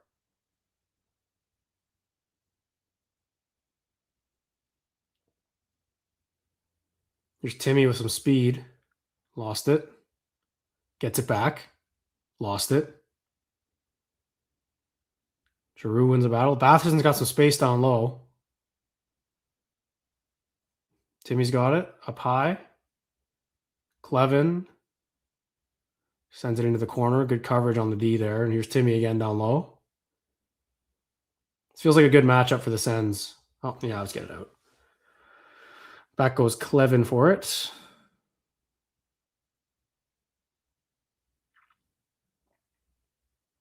And they'll ice it. So I'd imagine the Avalanche's big boys will come right back out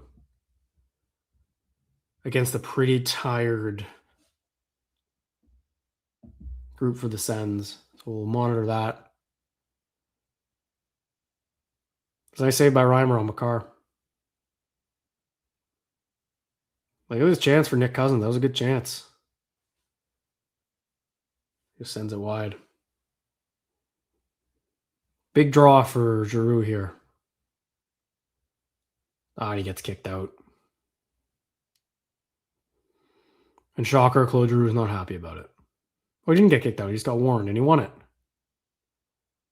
Then Spence doesn't get it out.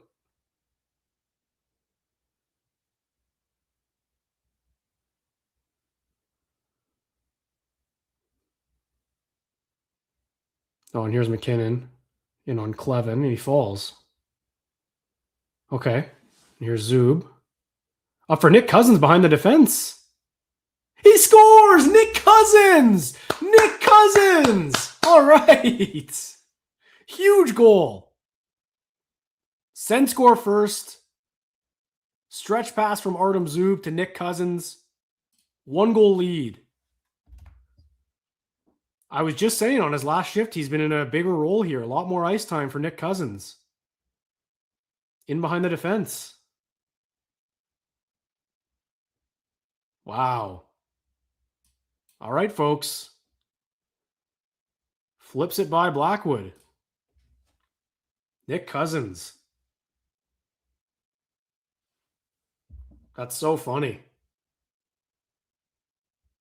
1-0 Sens. All important first goal.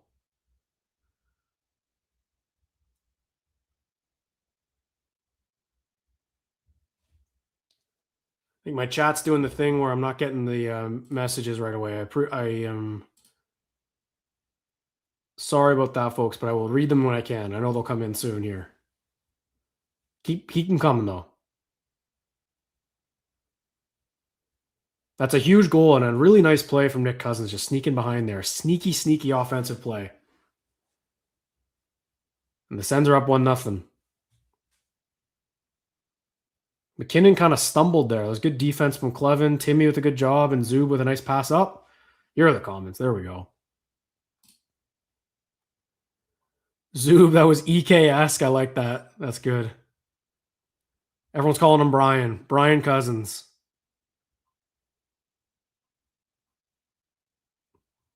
Poor Cuz. That's a huge goal for Nick Cousins. And a big one for the Sens. 1-0 lead. We know the difference when they score first.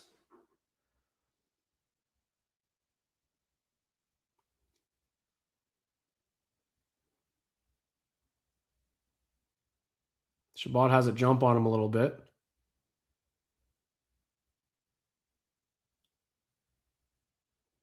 Here's Greg at the blue line. Tried to throw it down to Dylan Cousins. Forwards are doing a good job of backtracking right now, I think. Just making life a bit harder on the Avalanche forwards, you know? And here's Greg up to Tkachuk.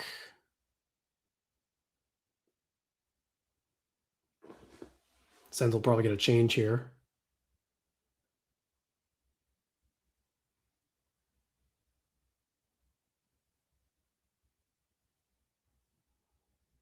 Here's Shabbat with it. Up to the goal scorer, Nick Cousins, with some space. He's got 4 guys with him here. And they go offside. Shabbat's mad at himself. He put himself offside there. Just need a Pinto point now. Yep. Punchable Cuz. He's got so many. People saying he was cherry picking. No, I think that was just a smart play. A lot more ice time for 21 tonight. He's involved. It was a really nice goal. He's actually, I find for Sens forwards, other than Timmy and Brady, probably like breakaway wise, I feel like Nick Cousins gets the most. And I don't know if there's a stat that tells us that. McKinnon just powered through everything there. God, he's so good. Over to Natchez, missed wide. What a pass. Here's the Avalanche top guys right now. This is what they do best. Like, they're just so good at being dangerous in the ozone.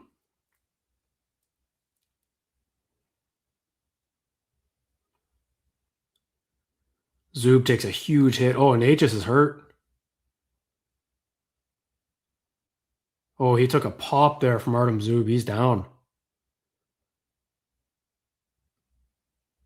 He doesn't look okay. It looked like his head maybe.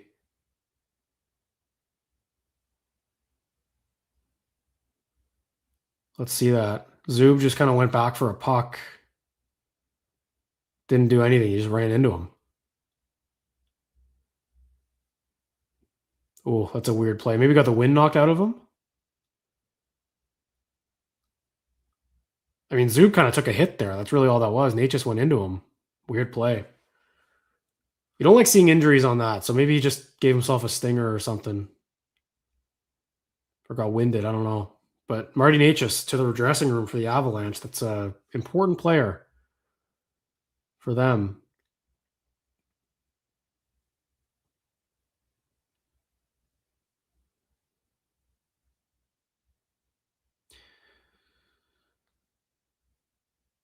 Here's Jordan Spence with a bit of space, dumps it in. And to the attack goes Ottawa. Back down the ice. Icing. It's a big goal. Big goal. Say it every time.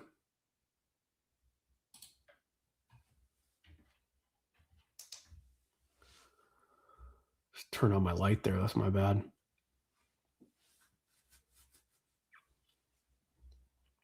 $13.55. Next whistle is going to be a commercial break. I am going to run for a quick break myself. Next commercial break. It'll be just a minute, 2 minutes. Man, the Avs went 31-2-7 in their first 40. How crazy is that?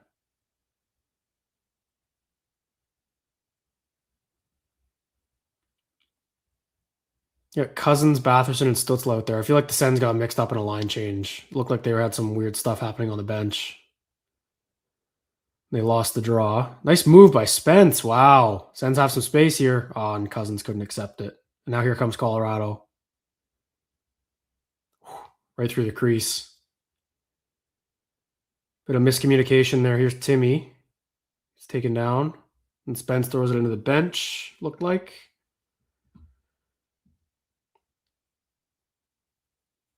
Yeah, Nick Cousins with a nice breakaway goal. Sends up 1-0. I will be right back, folks. Don't go anywhere, please. I'll be right back in just a couple minutes.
All right, we are right back at it. Still during commercial break. Look at that.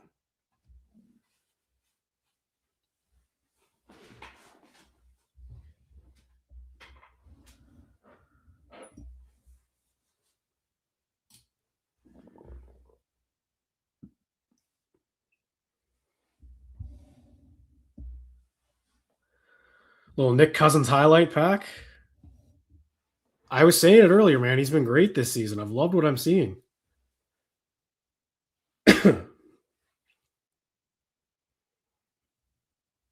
I don't want to obviously squeak through Blackwood, but I think that's just a great. Brian's a good Bell Vegas.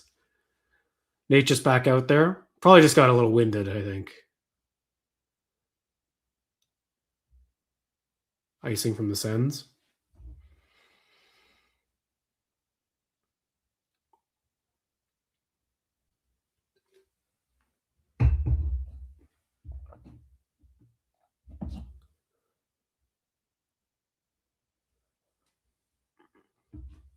Got the defensive unit out there, top line for the Avalanche.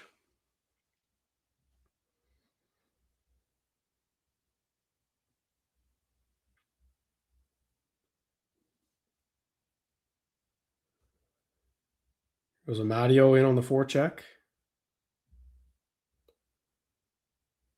Cousins steals it. Oh, Pinto was alone out front. Avs got their stick in the way. And look at Nick Cousins making life hard on Brock Nelson. Doing a great job on this line so far.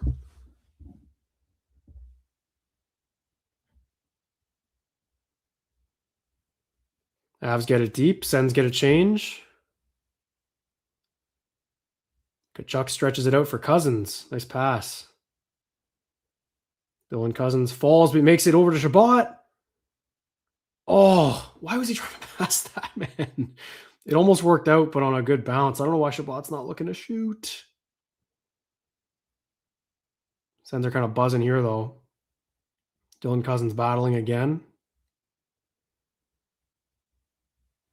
It was a great opportunity. They don't get a shot on goal. That's tough. And here comes Natchez. He's got McKinnon joining him. Malinsky. Oh, he just missed the net. It was a great opportunity for Chabot, and he didn't even get a shot on goal. That's tough. Tough. Can't be passing up those opportunities. I know he's trying to make a play. Almost worked out, but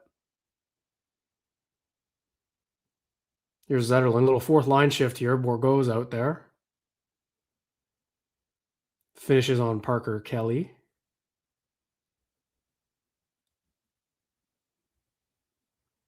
Nice play by Zetterlund in the neutral zone. Knocks that down.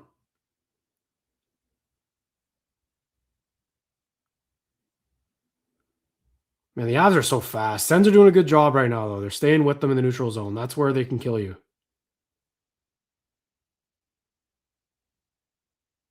Burns in front. Parker Kelly gets knocked down. No goal there. Reimer looked right in his face. That was a good chance. That was a good chance for the former Senator, Parker Kelly. I liked Kelly a lot when he was here.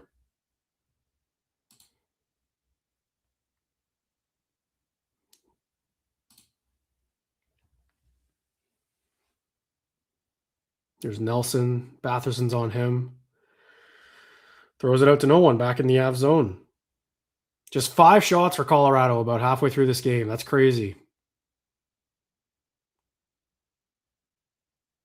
There's Nichushkin on Chabot. Nice stick by Chabot, and here he goes. He's got some room. Tried to cut back. Giroux alone. Timmy. They can't score. What are they doing, man? Get a shot on goal. Someone, please. It's like they're allergic to shooting.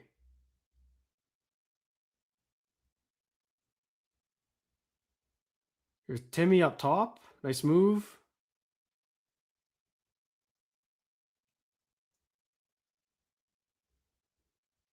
And Chabot draws a penalty at least. So back to the power play for the Sens, but my God, man, 2 grade A looks. Chabot leading both of them and no shots on goal. Ugh. That was a good stick by Reimer on Parker Kelly there. Like Giroux's got it. Oh my God, man. And stop at the net.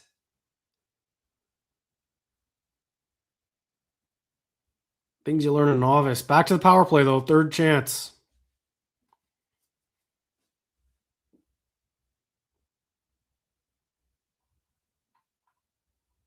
Get Brian on the PP. Man, those are two grade A chances. And to not even get a shot on goal on those is so frustrating. But they draw a penalty because of it. They're turning good defense into offense.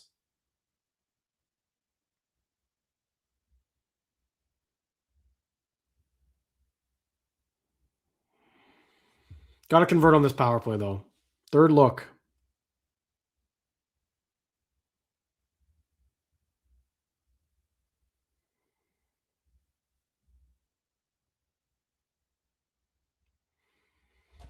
What are we thinking here, folks? Those chances are driving me crazy. I gotta forget about those.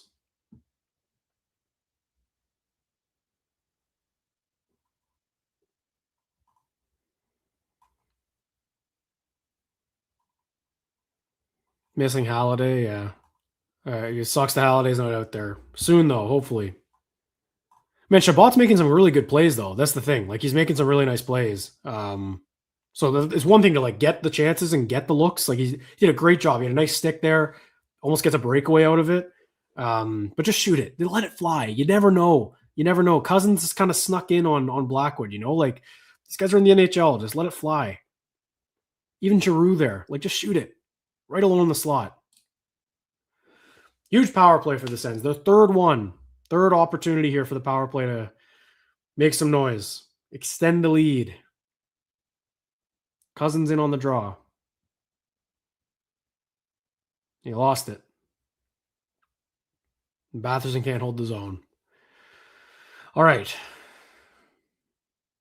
Let's see. And if you were here in the first period with us, Pilsy and I kind of spent some time breaking down their power play, and I'd just like to see them be a bit more urgent and not necessarily the guy with the puck, because the Avs were doing a good job of just staying even keel there, and Timmy lost it on the wall.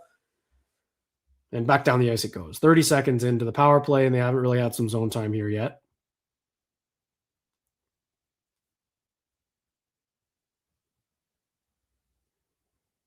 Timmy wires it around over to Cousins. And over to Timmy. To Brady. What a save. What a save. Again, though, that's a really nice save. That's a really nice save on the power play there. I just think that's predictable from Timmy. Again, a nice save. Like, don't get me wrong. That's But he had the look. We saw him score on one of those before. All right, one draw. Here we go. Sanderson in the middle. Back over to Timmy.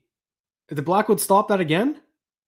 He's reading them like a book. Mackenzie Blackwood is reading the Senators like a book right now. That was crazy because that was a really nice passing play. This has been obviously a better power play. Two really good looks so far for Stützle and Tkachuk. Yeah, it took a little too long to release that. If that's a one-timer, maybe that has a better chance. Almost 5 more minutes of ozone time for the Sens than the Avalanche right now. The power plays are helping that, but still. That's a lot. Top units staying out there for an extended amount of time. Getting a change on, though, as Stützle comes in. Has it down low. He's battling. And wings it up there for Zetterlund, it looks like. Back down to Timmy, who might be staying out there with the second unit here. And they give it away. Now Timmy's got to stay out, and here comes Makar with a lot of space. Nice stick by Zetterlund. And Stützle's got it, but he's been out there for the whole power play. He's tired. Here's Zetterlund in the slot. Oh, just wide.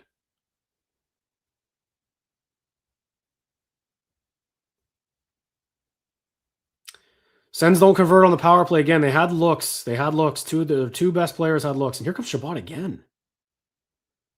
His feet have been great tonight. Here it goes. Right behind the net. Out front. Oh. And Nick Cousins back on it. So the Sens are over 3 on the power play. The power play woes continue, but they are keeping the pressure on here at 5-on-5. And here comes Pinto with a bit of space. Down low for Nick Cousins.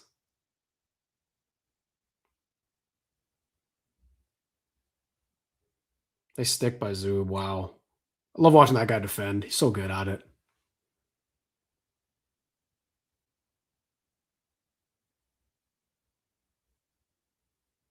Here's Zub in the slot now on his backhand.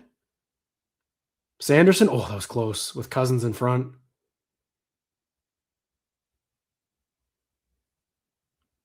I feel like the Avs are going to get a call here at some point. The penalties are 3-0 right now. Here's Natchez over to Burns. Stopped by Reimer. There's a rebound, and he got the rebound. Oof. Bad rebound, but he recovered well, at least.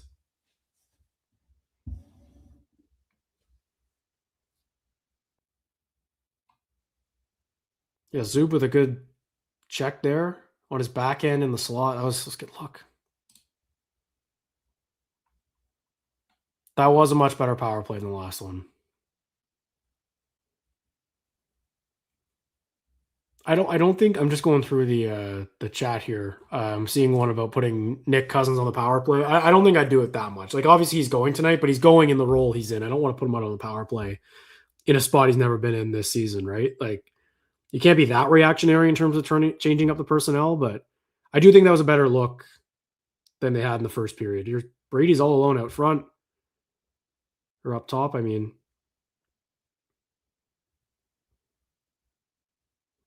there's Dylan Cousins. Good work with it.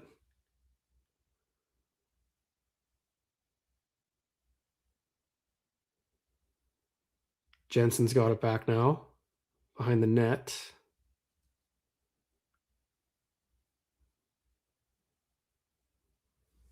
Six minutes to go here in the second. This period's kind of flying by again.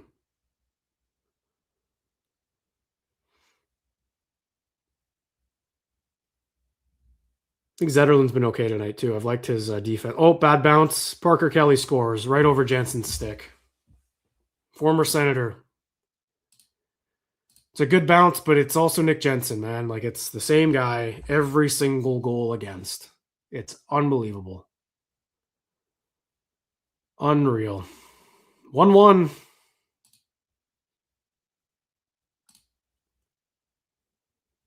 Oh, that's just such a bad play, man. Bounces right through his skates and Kelly jumps on it. Brutal.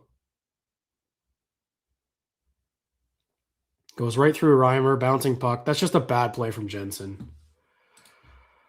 Unreal. All right, 1-1 game. Parker Kelly, man. I like Parker Kelly. I miss him. Was a great player here. Here's Spence in his own end. Cleven's got it down low. Oh, Ridley Gregg. Ridley Gregg scores! Ridley Gregg! Come on, what a big goal. What a response. Ridley Gregg is an elite player now, folks. He's arrived. Great goal. The pass up from Cleven. Oh, that was like one of those intentional icings. Or not really, I guess. Awesome. 2 breakaway goals for the Ottawa Senators. A nice bounce off the boards, obviously. And a quick shot from Gregg. That's what you shoot on breakaways, man. They've had a lot of looks like that. What a play from Gregg. Okay. Huge response. Huge response. Wow. All right, folks. Now we go.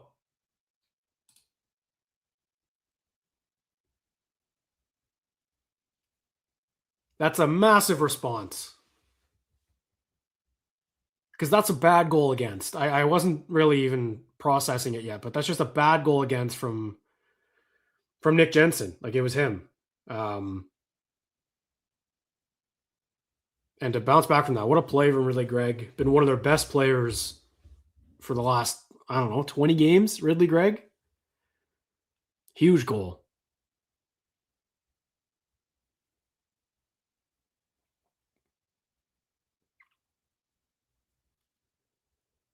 Oh, Timmy just took a hard hit right in front of the Avs bench. Here comes Natchez. Tried to thread it through. What a play by Sanderson to break that one up. Batherson takes it in.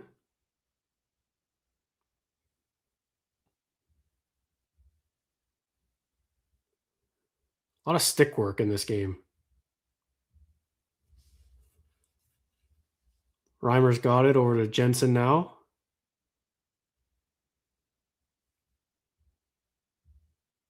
Like, I'm just so worried when Jensen's out there. I just can't, and I have been for the better part of this season. Oh, a stretch pass. Here's Tkachuk.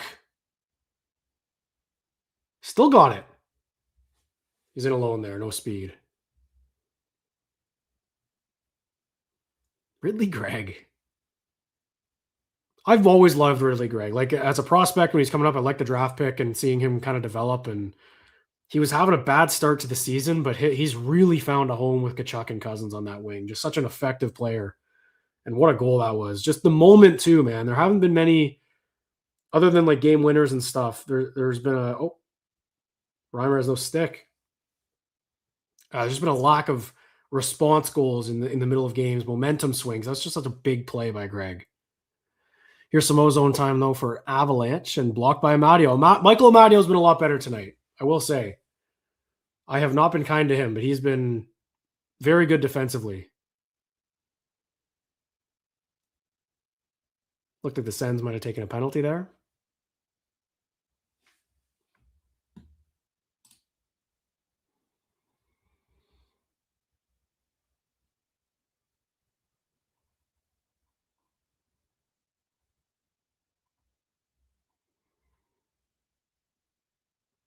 Yeah, I agree with this. Dandy Moneyworth. Yeah, I agree because to be fair, they haven't tried Spence and Shabbat enough. They did in against Carolina, I guess, and obviously that didn't go well. But yeah, I like Spence with Clevin. I like that bottom pairing a lot. You got a good mix of moving the puck and Clevin bringing some physicality. And I mean, moving the puck, Tyler Clevin on that play for Gregg sends it right up. Obviously, a stick lift in the middle, and then Gregg capitalizes on a nice bounce. But yeah, they need to find a partner for Shabbat. That's kind of priority if they want to upgrade their team here, because Nick Jensen just is not the same player he was last season. But the Sens have a 2-1 lead here, late in the second. I want to see how far apart those goals were.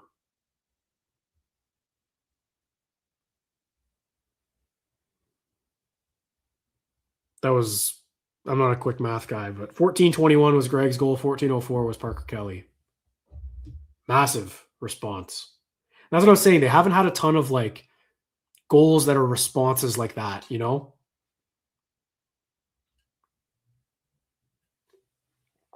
At home, you get the crowd right back into it. Because if not, you're sitting here, it's a 1-1 game after a mistake like that from Jensen. It just drives you crazy.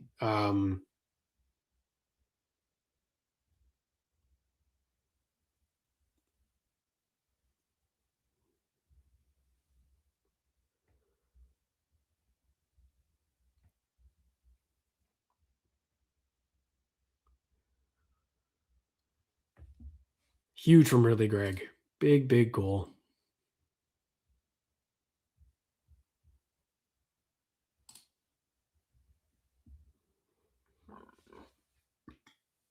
Three minutes left in the second. Sens lead 2-1 over the Colorado Avalanche. This has been a really good effort from Ottawa, but a lot of hockey left here. Here's Lars Eller.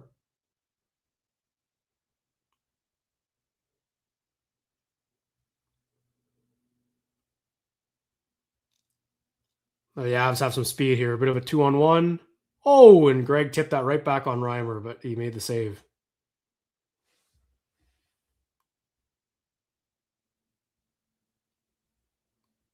Eller on the forecheck.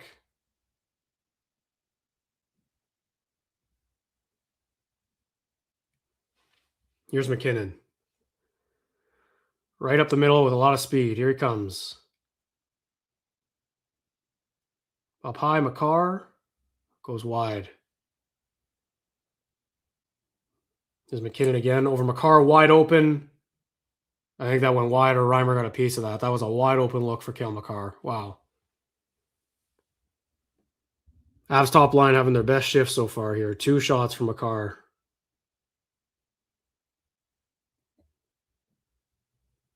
Sanderson gets it out. He's so good. And Amadio, nice stick play there by Michael Amadio. Throws it out front.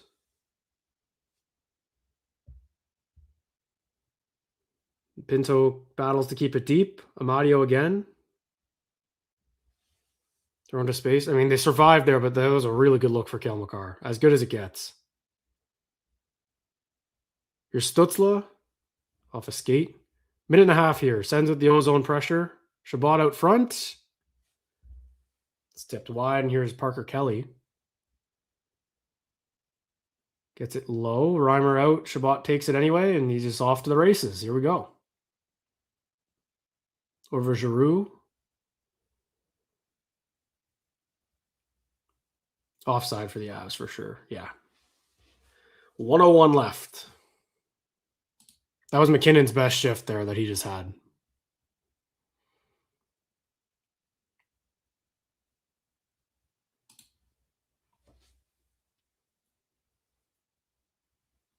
I think Reimer got a piece of that. That was a nice save.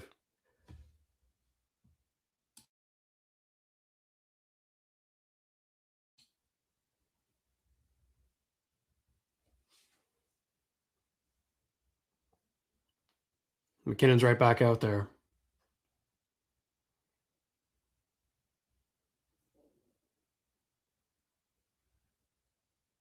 He's out with Nelson.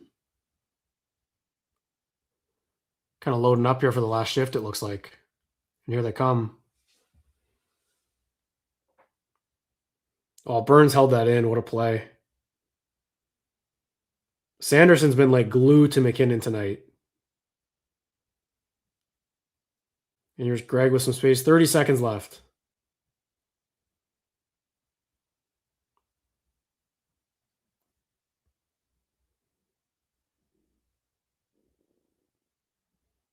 Jensen back for a puck. Nice play by Pinto. Up to Tkachuk. Here we go. 15 seconds. Sens have numbers.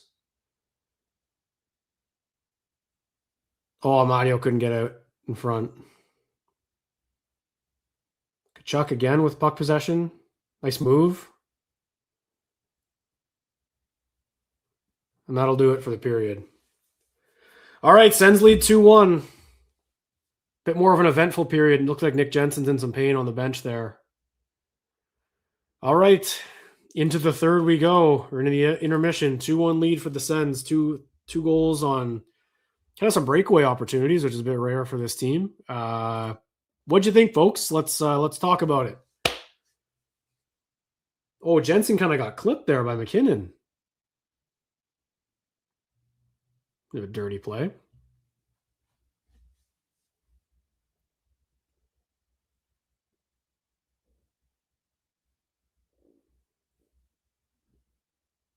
I like that shift from Brady right at the end there.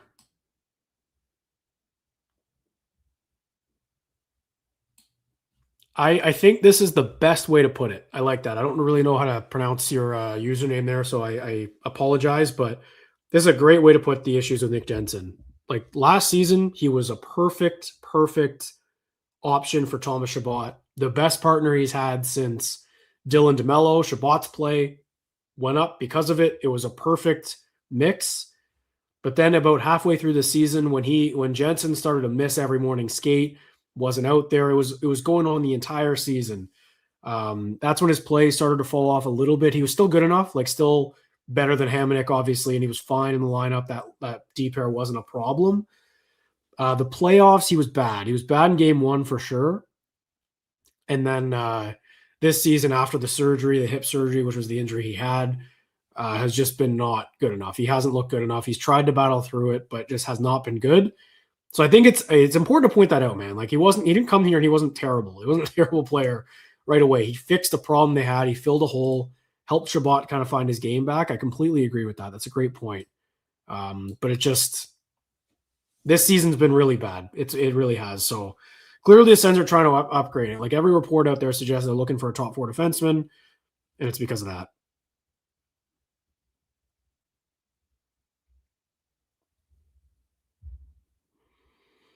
See what's going on Twitter here.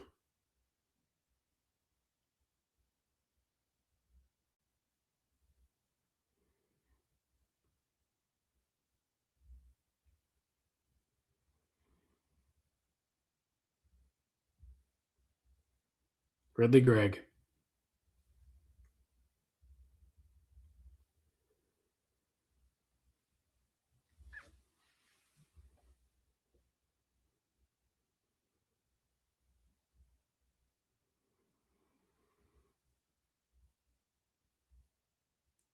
The Riddler. The chat's doing that thing again for me, so I will just kind of wait until I see all the comments that are coming in. And then I will start talking with you folks, just what we think about that period. While I'm waiting, though, please like and subscribe. Give us that little thumbs up. It goes a long way for us, really helps us out. And it takes 2 seconds. I watch YouTube videos. Do you guys like the ones that you watch? I do. Just let them know what you like to see. If you like seeing stuff from Locked On Senators, hit that thumbs up. It takes 2 seconds, and then also subscribe to the channel. You'll get notifications. You can set them up to get notifications every time that we go live on the YouTube channel.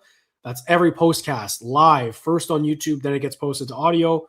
Exclusive. The live streams are exclusive to YouTube, are not posted to audio. You can get them live. You get notification when we start, right at game time, right at puck drop. Please just take a moment. Like and subscribe. Goes a long way for us, folks. Really appreciate you. Thank you. And I'm still waiting for comments. I feel like it has something to do with my Wi-Fi. I really do. And I did what I could. I thought I rebooted it. I think I have a good Wi-Fi, but maybe I'm a dinosaur. I don't really know. What I have for the chat right now is just kind of we get some trade proposals and talking about a defenseman to kind of upgrade on Jensen, and maybe we can get into that. But I'm liking what I'm seeing. Let's talk about. Let me point out what I've seen here so far in the second period and just overall in the game. Again, I think the Sens had 4 or 5 grade A looks in that second period, which is awesome. Like they're generating those looks against a team like this. Have to take that as a good thing. But too often they're passing up opportunities to shoot, and it's frustrating. Ridley Gregg doing the right thing, taking it to the net. Obviously, it's a breakaway, but Giroux was in tight. Shabbat was in tight.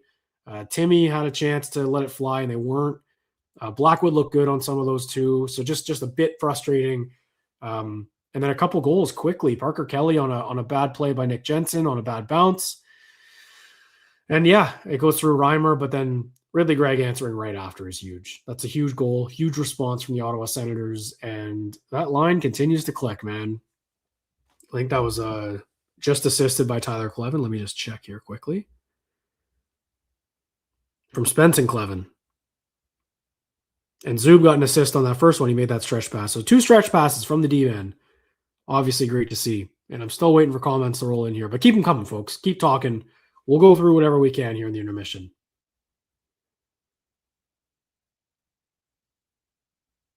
But this has been a great 40 minutes. The Sens are playing very well right now. Nick Cousins' goal looked close to offside to me, to be honest. Very close. Doing a little highlight pack here of how well they're stretching the zone. It's nice to see. So they're doing a good job defending the neutral zone and also attacking the neutral zone, which is cool.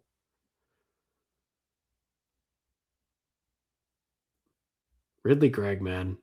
He was out there with the 4th line. That was a 4th line shift. Here are the comments. All right. I don't understand that. I got to figure that out, folks.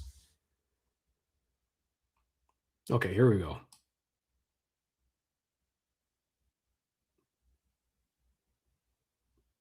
Okay, I guess the chat's been going at it here. So, Steve, first of all, really appreciate that. Thank you, man. Absolute beauty. So, Jack, need you to settle this in chat. I guess everyone's going at it about what you would give up for Uyghur. $6.25 million, a couple more years until 2031. I know he's 32 years old. Let me kind of think of a trade proposal here. I think for a guy like that with that kind of term and his pedigree, Mackenzie Weegar is just kind of would fit like a glove here for what they need. He would fit really well with Shabbat, I think. Like I'm willing to part with a first round pick. I really am. Beyond that, I don't know, man. Like, are we comfortable giving up a Halliday in that kind of package? I'm not too sure. I really not. To make the money work, someone's got to go back. I think that's an off-season thing more than anything. But if they're able to get it done at the deadline, that'd be great. I'm curious what that would look like from the Sens. I think the max I'd give, like the main asset I would give back, is a first-round pick, 2027, 2028, whatever it is. I would give up those.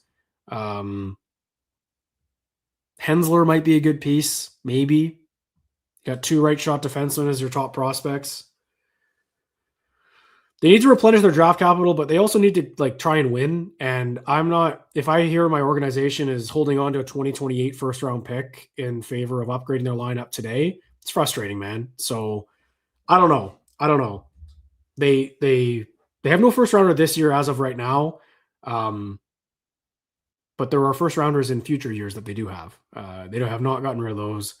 That's what I think. I think that's a little too. I don't think I would do like Halliday. I don't know what his value would be around the league. Not a young prospect, but a guy who can play. And I can see Calgary being into a guy like Halliday, to be honest. Just trying to think. Like, I think that's the most I would give up. I think the first round pick would be the highest value asset I would give for Uyghur.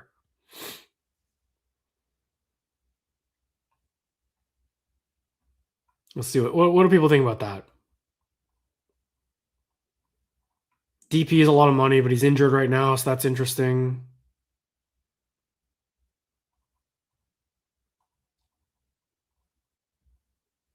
Hensler, yeah, he could be a piece, man. I completely agree. But again, Steve, appreciate it. Appreciate that. I saw some other trade proposals in the chat there.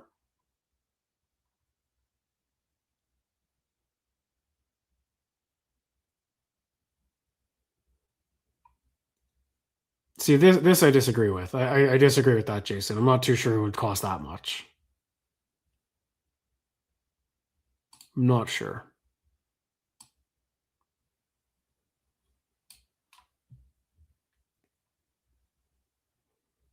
They do have some cap space. They're not tied up against it this year. Actually, why don't we take a look at that, folks? I won't screen share because I am not I'm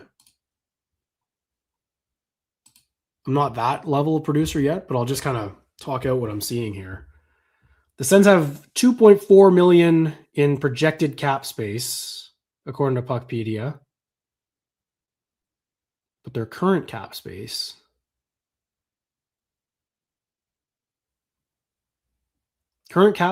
is the amount of an annual cap hit that can be added without so they have $5.8 million according to Puckpedia in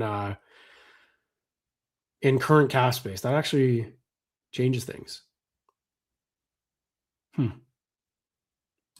That's more than I expected. That's right, because I forgot that they kept some. Jack is not hiding something. Jack just doesn't know how to work screen share. That's all it is. Here's producer Locked On Senators here. Yeah, I mean, if that gets you Mackenzie Weegar, then like I'd do that tomorrow, or I'd do that yesterday. That'd be nice though. But yeah, a bit more cap space than I thought the Sens had. Okay, so maybe you don't have to move money out. Maybe I was wrong. So they could add a $5.8 million cap hit right now, apparently.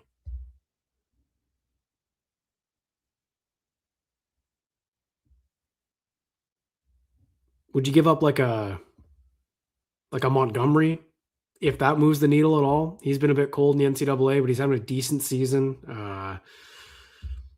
Trying to think here.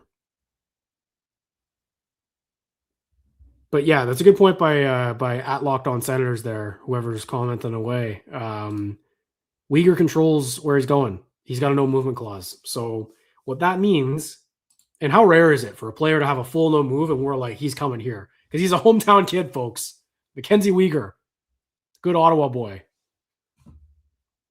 It'd be like the reverse Cody Ceci. Instead of drafting him, you take him when he's in his prime and in the best years of his career.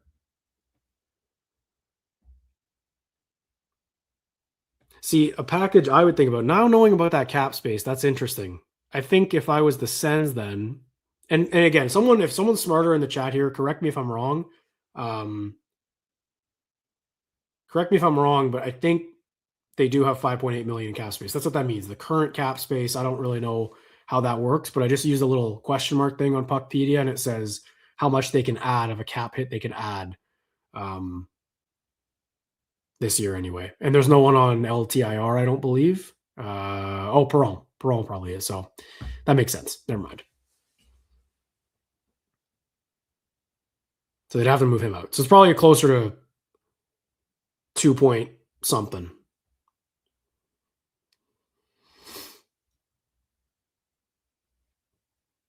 Everyone's just throwing out a lot of mock trades. This is the live mock trade pod. But it's exciting. And I truly believe like these next 5 games, including this one, before the Olympic break here, are going to, depending where the Sens are, I think if they're about 4 points out, even 5, think about that like in basketball or football standards, like how many games back are you? So you're 2 games back, maybe, a few more, maybe 3 games back with 5 points. I think you got to buy at the deadline and give this team a boost in March when there's a lot of hockey and they play some good teams. Like if you can get Mackenzie Weegar onto this blue line, that would look real good, folks. Real, real good.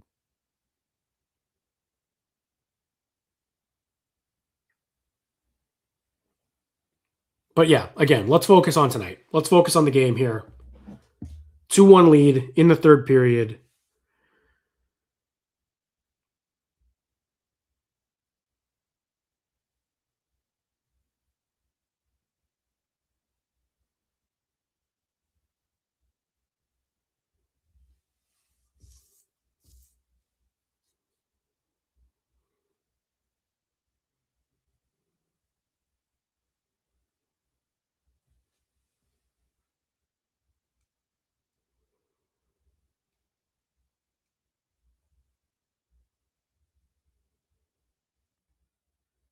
Just going on Twitter. Sorry about the silence there, folks.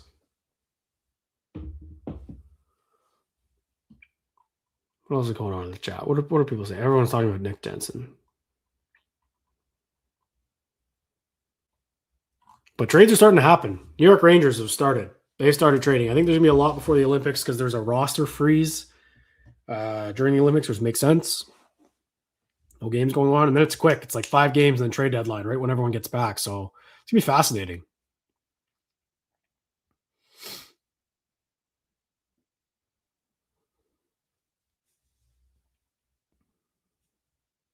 Buffalo's second has some value, I'm sure, even though they are good this year. Like, it's still a second-round pick and a good draft. That's got some value. Although without a first, I think clinging on to that second this year is pretty important just for drafting. So I'd like to make a move without moving that if they can. Let's get Panarin. I don't think Panarin would fit on this team.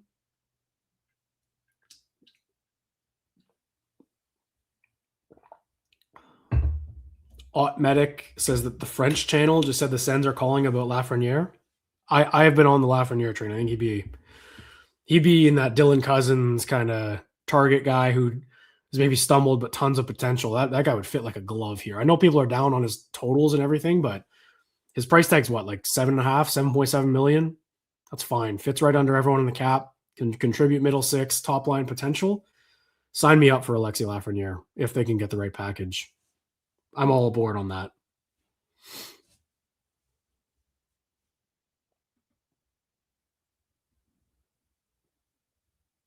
He's a guy who like would fit in the core of this team, I think, with the age and everything like that.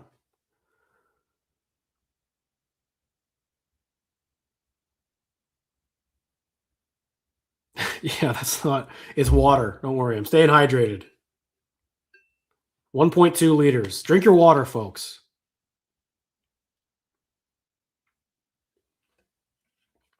I don't want Dougie Hamilton. I'm out on Dougie Hamilton. Also, who's saying trade Dylan Cousins? Come on. Dylan Cousins is a nice fit here.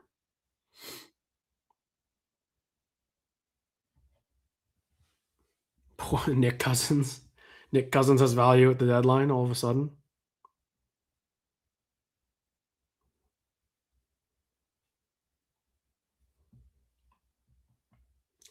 Got 176 people here with us. Ready for a third period, a tight one. Sens holding on to a lead. I'm nervous, folks. I'm nervous. This is a big period. Whew. Big moment. If you're new here, please like and subscribe to the channel. Takes 2 seconds. We really appreciate the follow. 173 sickos right now, in and out of here. But if you aren't already subscribed, just do it. It takes 2 seconds. More content like this. A lot of hockey left. In the Olympic break too, there won't be Sens hockey, but the boys are going to be doing some Olympic coverage, talking about Team Canada. couple guys on the Avalanche we're going to be cheering for in 2 weeks, which is going to feel weird. Lots to get into.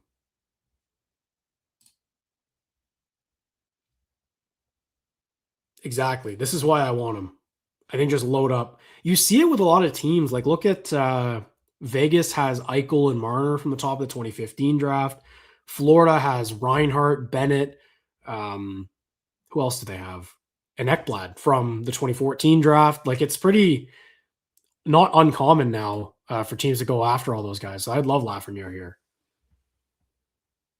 He's French. He's got that marketability that they could use in this market. It's huge. But what do you give up to get him? Huge point. All right.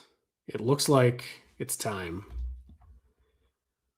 for the third period. A huge third period for the Ottawa Senators season. Up 1 goal. They're throwing the money puck meter up there. I don't want to see that. I don't like that. But the Sens are looking good on that. They've had a good game so far, but they got to bring it home. Bring it home. Find a way. If you would have told me this morning, they had a 1-goal lead in a 2-1 game going into the third period against the best team in the NHL at home, I would have taken that 10 out of 10 times. Show us what you're made of here. Just a massive period for the Ottawa Senators. Big period for James Reimer. Here we go, folks. I'll let you know when the puck is down. We got puck down. Third period's begun.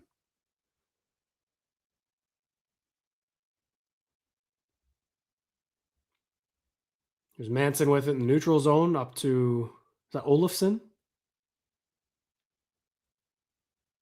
Sanderson with a nice play. Up to Pinto. Gets it deep, but I guess the Sens are offside. Offside. They're 16-3-2 when leading after 2. I think that stat's taken a hit the last little bit.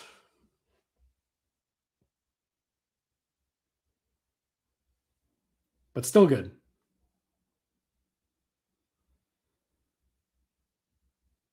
Here's Natchez with it now.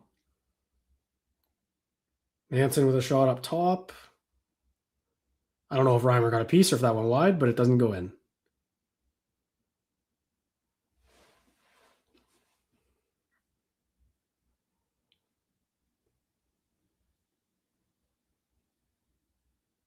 This top unit's going to be taxed a lot for the Sens, like their top defensive unit, I'm saying, like Zub, Sanderson, Pinto, Amadio, Cousins. And here's Brady with some space with Greg at the net. Goes up high to Shabbat. The thing is, though, with the Avs trailing, like they're going to throw McKinnon out there more often than they were. So every line's got to be ready. You got to be ready and be aware of when people are on the ice.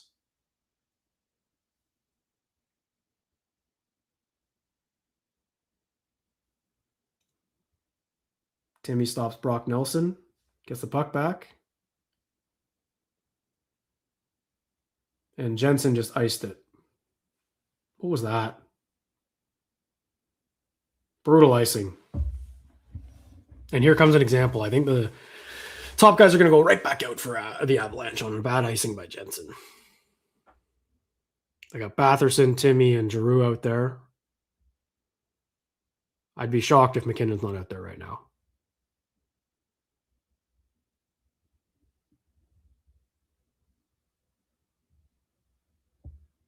Oh, no, they didn't put him out. Okay. I guess he just had a shift. And the Sens ice it again.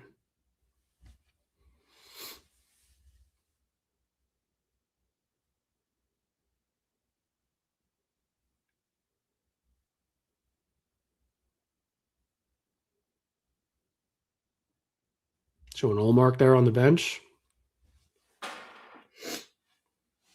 Here's Manson. Oh, that just missed. That was close. Another shot, missed.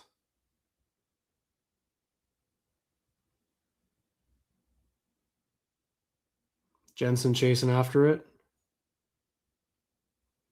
Oh, and here comes Giroux with some space. Shoot it, Giroux. Yes! Claude Giroux! Come on! That's why you shoot the puck. Big goal for the Sens. 3-1. Let's go. 3-1.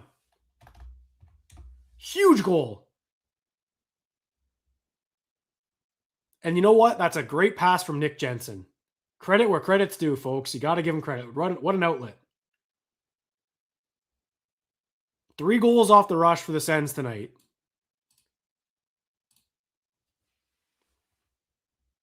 Looks off Timmy and just rips it. Claude Giroux. What a season the old man's having, folks. Let's go. That's a big goal. 3-1 early in the third here. Claude Giroux. I feel like I should go put on my Claude Giroux t-shirt. Here's my car. Nice stop by Reimer. That's 2 more assists from the Sens defense. It's been all rush plays tonight. Stretch passes, which is a bit weird. That's not what we see from the Sens a lot offensively, but they're exploiting something they see in Colorado. They're making them pay. All 3 goals have been rush chances. Clevin, Spence, Zub. I mean, all 5 Senators defensemen have a point except for Jake Sanderson. Jake Sanderson's the only defenseman right now without a point for the Sens.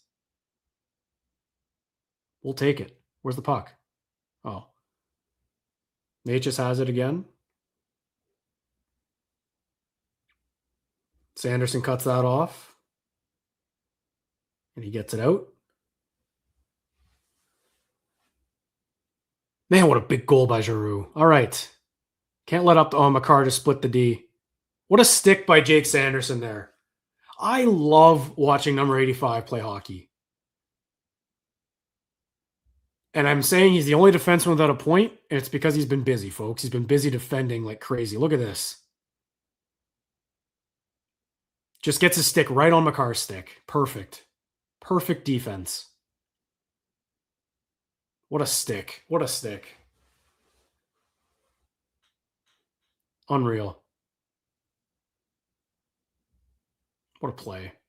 So, like, just, I really hope we don't ever take for granted how good Jake Sanderson is. So much fun to watch. Zub with a stretch up to Tkachuk.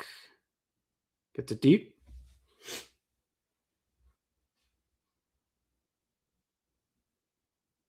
Nice stick by Brady.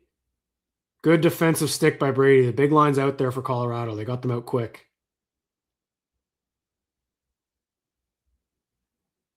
They're going to play a lot, like I said. Oh, what happened there? Hand pass by the Sens?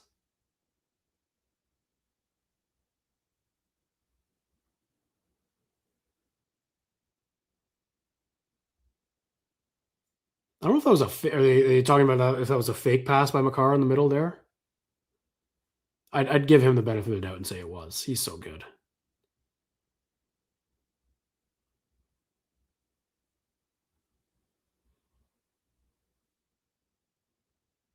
What a big goal by Giroux.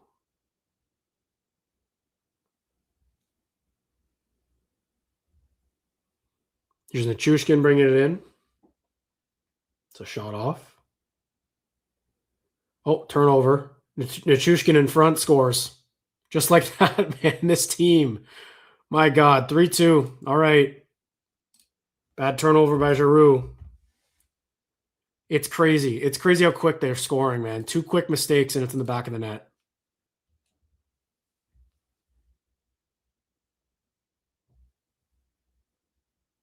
Yeah, Giroux tried to flip it. That's just a bad turnover and a quick play. Like, it's amazing how quickly they strike. Okay, so he scores and then he gives one away. So call it a wash. Nothing Reimer can do there. I mean, he's all alone in front. It's a nice move. 3-2. 3-2. We're sweating it out again. 2 quick goals early on. The Avs are going to keep coming too. They can't let themselves get faltered here.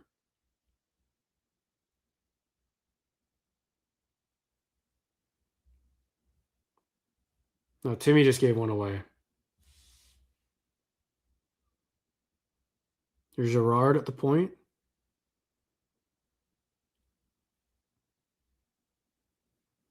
Chabot and Timmy are battling down low. They get out of it. Nice. Just got to get that deep. Don't mess around with it. 1-goal game again.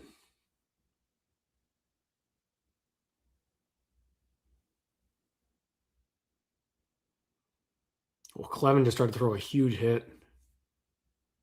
Oh, and here goes Lars Eller with some space and offside for sure, yeah. Wow.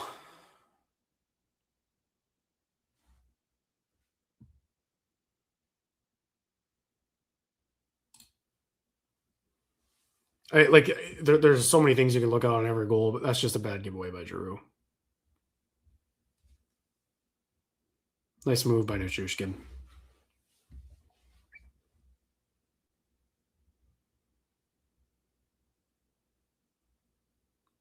He's all alone in front. All alone. But it's little errors like that the Sens have done, man, when they're trying to hold on to these leads and they just bite them. No stick on the blue line. Parker Kelly out front. Scramble here. Eller's got it. Over to Spence. And he gets it down. Whew. Close. Fourth line. Third pair. And here comes the top line for the Avalanche. Natchez moving in. Good stick by Pinto. Spence gets it out again. Up for Amadio.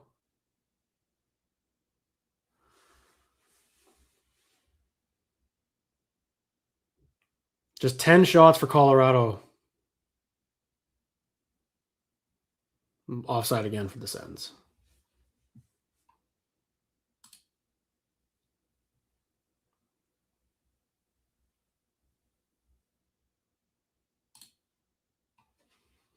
I don't know if I want him to call a timeout. If the Avs score again, maybe, but like I'm not in a timeout mode here for the Sens. They gave up a goal and scored a goal, so it was just a mistake.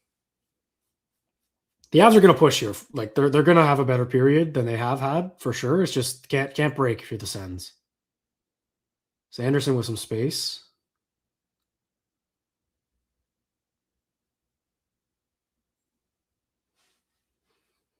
It's Natchez, Nelson, and McKinnon. Good sticks there. Sens get it out. Nick Cousins goes after it.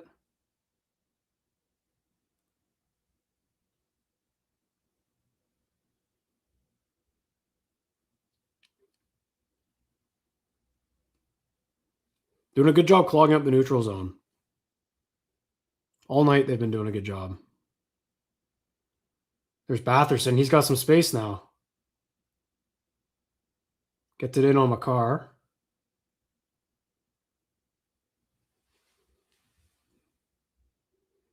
Now here comes Makar with some space on Jensen.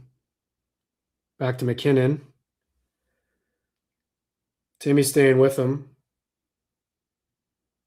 Up top, over Makar. He's got way too much space. Stopped by Reimer. Rebound. Nichushkin. This is a shift here for the Avalanche. McKinnon in front. Tipped. Goes wide.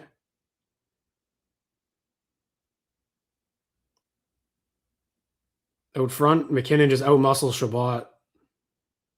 And they keep the puck. Wow. Sens have had it a couple times on their sticks. They just can't get it out. Chabot all over McKinnon again. The Sens bend, but don't break. Here goes Timmy. Just shovel it out. That's a long shift. Spence coming in with Tkachuk.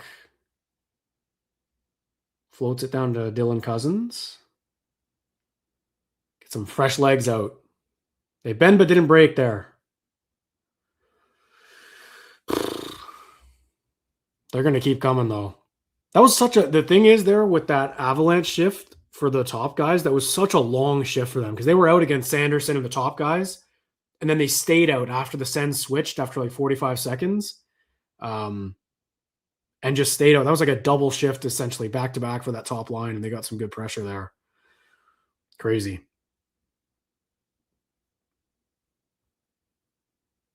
What's everyone saying?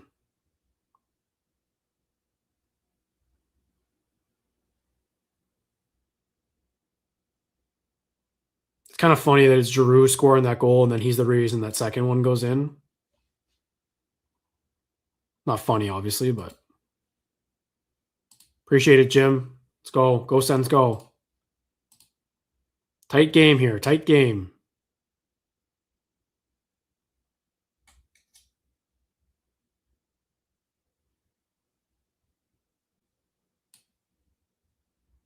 But like it's nuts because that top line takes 45 seconds, basically a full shift for the Pinto Sanderson unit to get into the zone. They get in there with the Sens new guys out, and they stay out and maintain some pressure. They're gonna have some long shifts, I think, in this one. They play tomorrow in Montreal too, but they're probably gonna throw it all at them.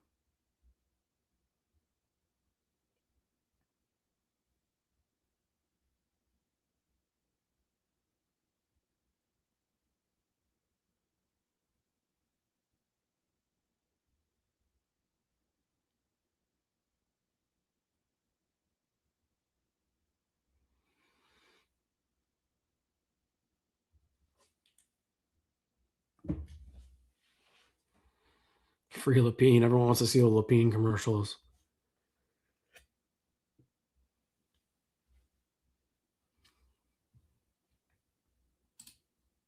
All right. Back at it. Here we go.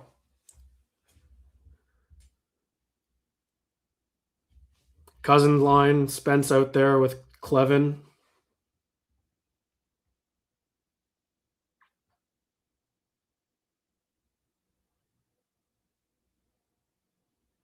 There we go. That TV timeout might have come at a good time for the Sens. We'll see here. Brent Burns is so good.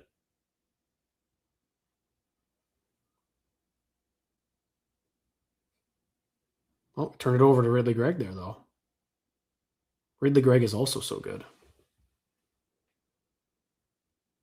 Burns gets it deep. Oh, nice stick from Timmy.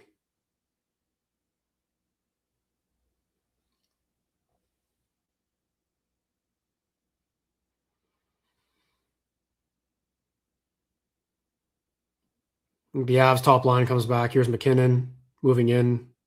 Over to Makar. Blocked by Nick Cousins. What a block. Always hurting after that one. Zub stands up on McKinnon.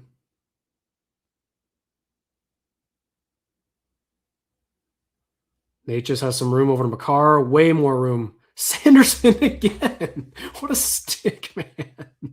He's so good. Crazy. And Nate just loses it. I can't believe how good Shake Sanderson is, folks. I'm like, it's 2 elite plays he's made on Cal Makar tonight in the third period. Oh, he just turned it over, though. Avs clogged up the neutral zone.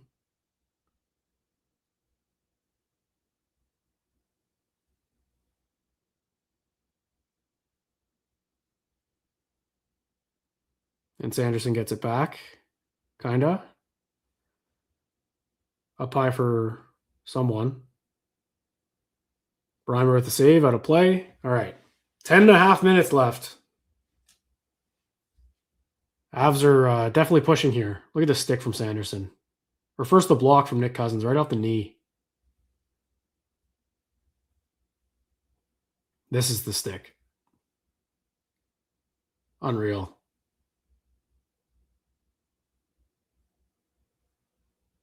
Wow. 8 blocks each for each team.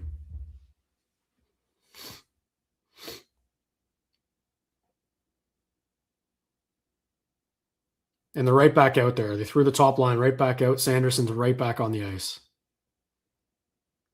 Crazy. He's going toe-to-toe with this top line every single shift.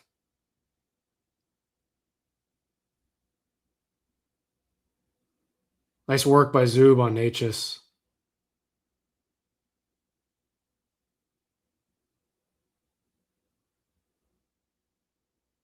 Here's Amadio. Some space with the puck.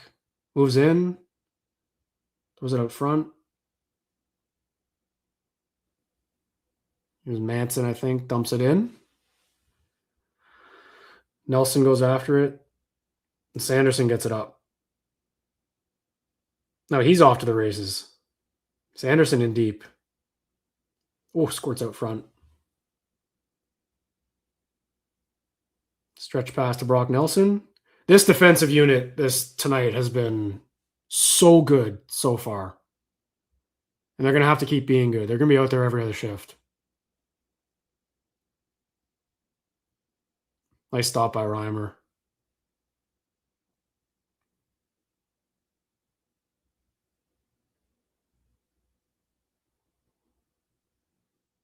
Oh, big hit by Clevin.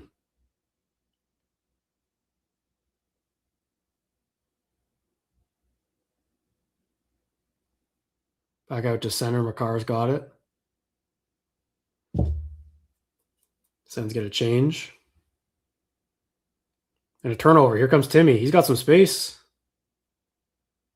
Oh, he wanted to take that to the net. Bounced on him. Nice move, though, to keep it. So elite. Moving his feet. Makar got him. Tough D-man to beat for Timmy, though, but still has the puck. Gets it up to Batherson. Giroux's in front. Oh, that was a nice save. Good try there. Good try. Wow.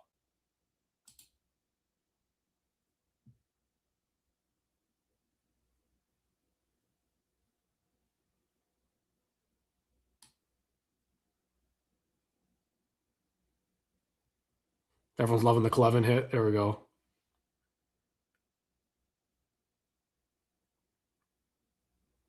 Zub, a lot of Zub love. I'm seeing that.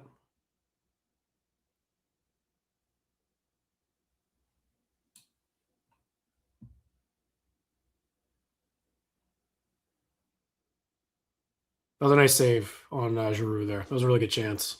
Really good chance. Under 10 to go, 1-goal game, folks. Big test for the Sens defensive game.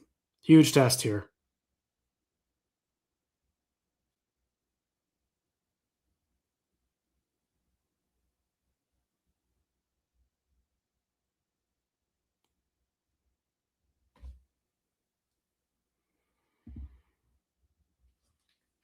I'm having a lot of fun watching the top defensive unit and the way they're battling against that top line for the Avs. Like, so far, they've done a really good job, but the hardest is yet to come. This is going to be the hardest it gets this next few minutes. You got to look at it like probably like 6 shifts left. I think there's 9.5 minutes left, probably 6 more shifts for McKinnon, however long they may be. I'd say he comes over the board at least 6 more times in that time frame. You got to just do your best. Hold them off. Hold the fort. 6-on-5 is going to be tough. Heart's racing. This is a nail biter, folks. This is a nail biter, but they've played well. They've played well. They've showed up for this game. It's been 2 mistakes ending up in the back of their net, which is a problem this season and a bit of a trend, but this has been a really good effort here so far for the Ottawa Senators, I'd say. Everyone's bought in, though. I think Tkachuk's been really good. Had a lot of good moments with the puck. Timmy's been flying. I've talked about Sanderson. He's got to gut this one out. 8:42 left. 8:42.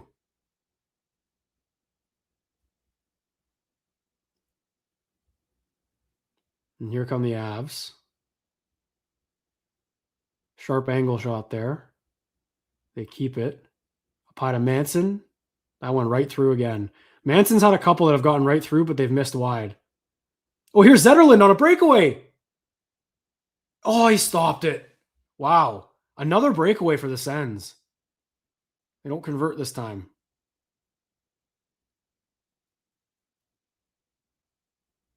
Good work by Zetterlund and Nick Cousins down low.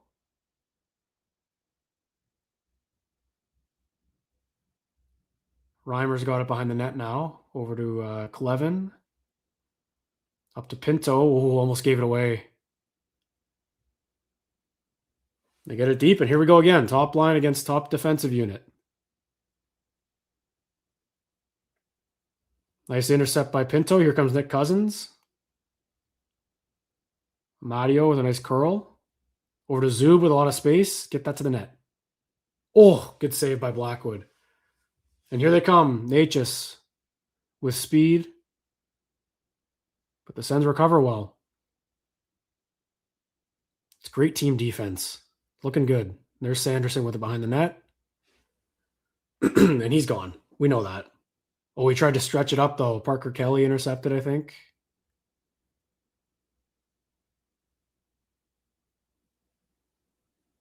Can't imagine how good those 2 days were for Jake Sanderson. Probably needed them so badly.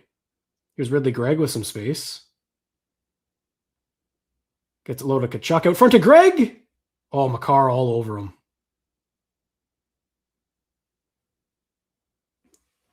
Good try, good try. Under 7 to go here. Clock is ticking down. Makar's got it.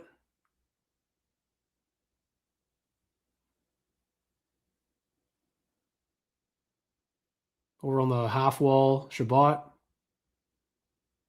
Doesn't get it. Up to the point. Girard makes a move on Giroux, but he stays with them. Gets taken down. Shabbat's got it. Now Jensen's got it behind the net. Makes a nice play to Batherson. He's got some space. And they get out of it.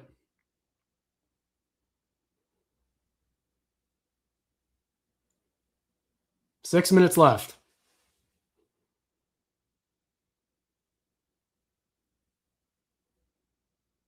Clevin back for it now.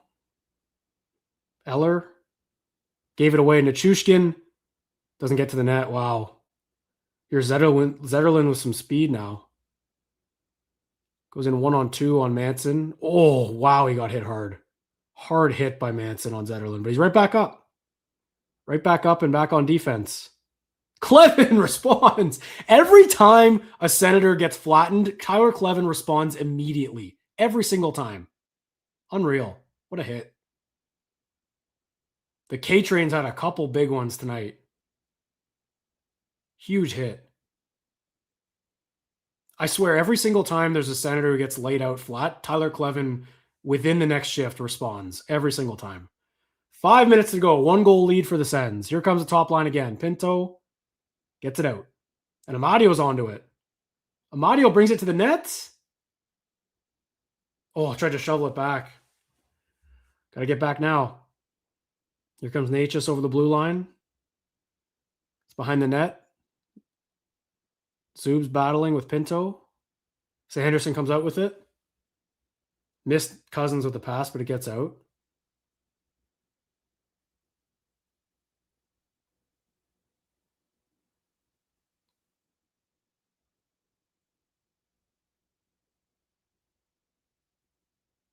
And here come the Avs again. Quick change for them. Get it in the corner. Shabbat over to Jensen. Back around up to the point. They keep it in. Quick shot by Olofsson. And Dylan Cousins does a good job. They block it out of the zone. 4 minutes left.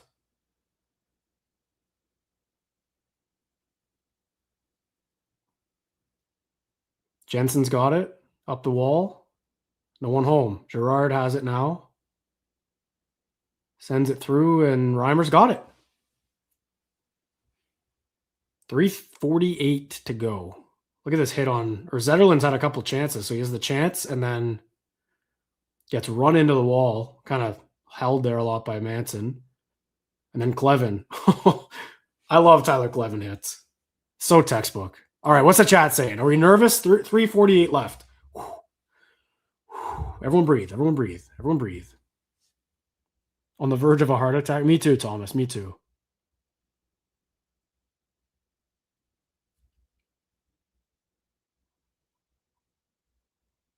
Everyone's nervous. Everyone's nervous. Pilsy was in here in the first period. First intermission.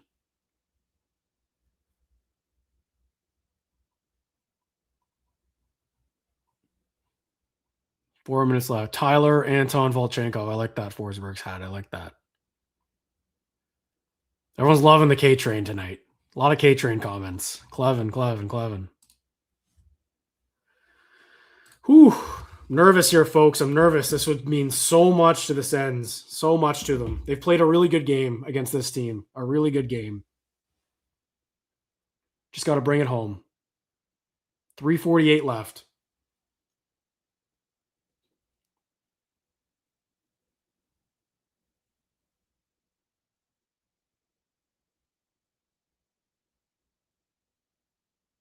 348. I think I could be wrong on that. It could be 338. I don't quite know. Got 193 people.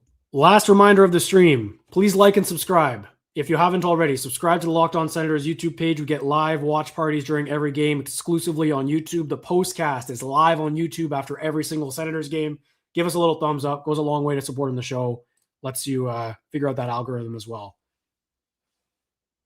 on YouTube. So we really appreciate it, folks. All right, here we go. Showing Ridley Gregg's hot streak here.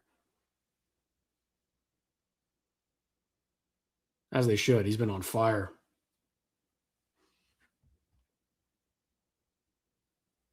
And he's out there right now. All right. Home stretch, folks. Home stretch.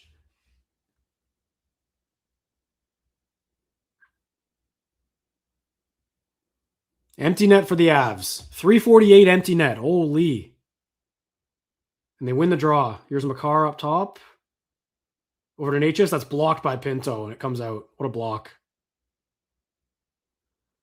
Early net pull for the Avalanche. This is something. Behind the net, Sanderson doesn't get it out. Makar, McKinnon, stopped by Reimer. Sanderson gets it out. Trickles, it trickles, it trickles. And here come the Avs. Shot goes wide. Timmy. Up. Brady's on it. Empty net. Amadio. He missed. No. That was right there. Timmy. Blocked by McKinnon. Oh my God. Not like this. Not like this. Not like this. Come on. Sanderson doesn't get it out. Reimer, big rebound. Sanderson gets it. Timmy can't get it out. Sanderson again. Out, and it's icing. Oh my God. They had two great looks at the empty net, man. Amadio just missed. There's no way. 2.5 minutes left. You're kidding. You're kidding. I can't check the chat because I feel like people are ahead of me. I'm not checking. Not checking. Crazy. Tkachuk had a look. Amadio, oh my God, it was right there. Right there for him. Hits the side of the net. Avs take a timeout. Holy. That just leaves a pit in my stomach, man. They had that look. Tkachuk's out there still. I think it's Tkachuk, Timmy, and then I'm not sure.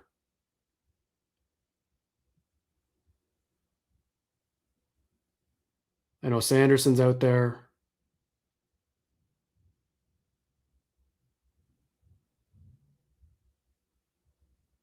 Zub and Sanderson out there. Tkachuk out there.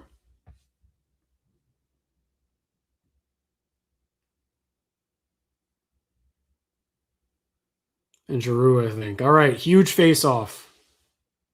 2.5 minutes left. They win it. Timmy won that draw. Giroux battling. The Avs get it. They wing it back around. Tkachuk doesn't get there first. McKinnon did. Sanderson out to Brady. He scores! What a game! Come on!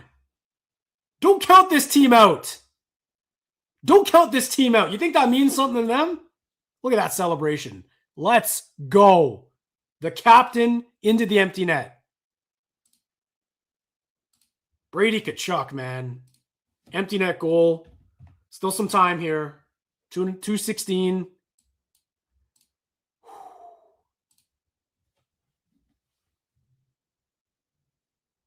That's Jake Sanderson moving that up to him too. Every defenseman on the Senators has a point tonight.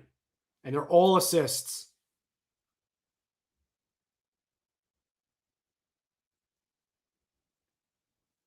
.216 left here. Still a lot of time. Still a lot of time.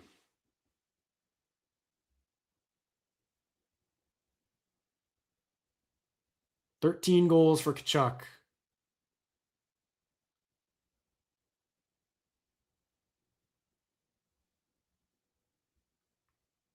Chabot has a point, right? I'm not just making that up. 2:10 left. Do the Avs pull the goalie again? Maybe. I assume they will.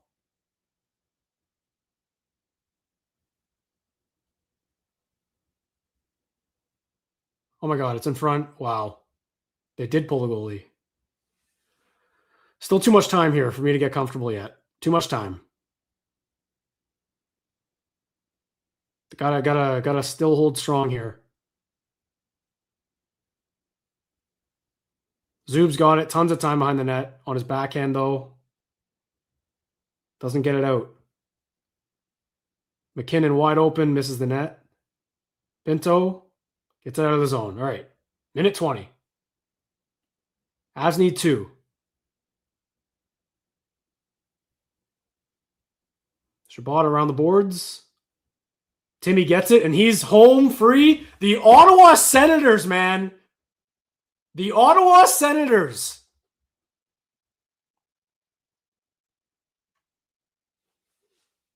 Don't look now. Just get hot. Focus on the next game. Focus on the next game. 5-2. The defensive effort from this team tonight was so good. Everyone was bought in. Everyone committed to it, but that top defensive unit specifically. Pinto, Amadio, Nick Cousins tonight, Jake Sanderson, and Artem Zub were unbelievable against the top guys for the Avalanche. So good. Wow. You can speak it into existence all you want. You can hope, you can get excited about that game against Vegas. This win is monumental for their season. Don't discount how big this win is for this team. Make it 6. Oh, close in front. That looks like a bigger win than it was, but that's a nail-biting, down to the last minute defensive grind for this Senators team. I'm so impressed with what we saw. Holy folks. Whew. Stressful win, but they get it done. The Ottawa Senators have won back-to-back games against 2 of the best teams in the NHL, defending home ice, and don't look now. They're going to get hot. The most impressive win of the season. Sens win 5-2. Regulation win against the Colorado Avalanche. The most scheduled loss of all scheduled losses. Holy folks, I'm fired up. What a game. What a game to watch live. What a game to experience. Everyone showed up. Like I said, that top defensive unit, Nick Cousins, Shane Pinto, Michael Amadio, Artem Zub, and Jake Sanderson shut down the best offensive team in the league tonight. Nathan McKinnon, no points. Cale Makar, no points. Marty Necas, no points. And James Reimer gets his first win on home ice. What a night for the Ottawa Senators. Stay tuned for the postcast. Danger flutes in back-to-back games. The Sens might be back, folks. The Sens might be back. I've been your host, Jack Richardson, for this live watch party. Appreciate everyone stopping by. I didn't mention this. There probably won't be a live watch party on Saturday. I might be boots on the ground. Stay tuned on my Twitter. I'll keep you filled in on details with that. Would love to see the fans at the CTC for what could be a 3rd straight win for the Ottawa Senators. Appreciate everyone so much. Leave some Go Sens Go in the chat. What a win. What a win for the Sens. They might be back, folks. Appreciate everyone. Stay tuned for the postcast.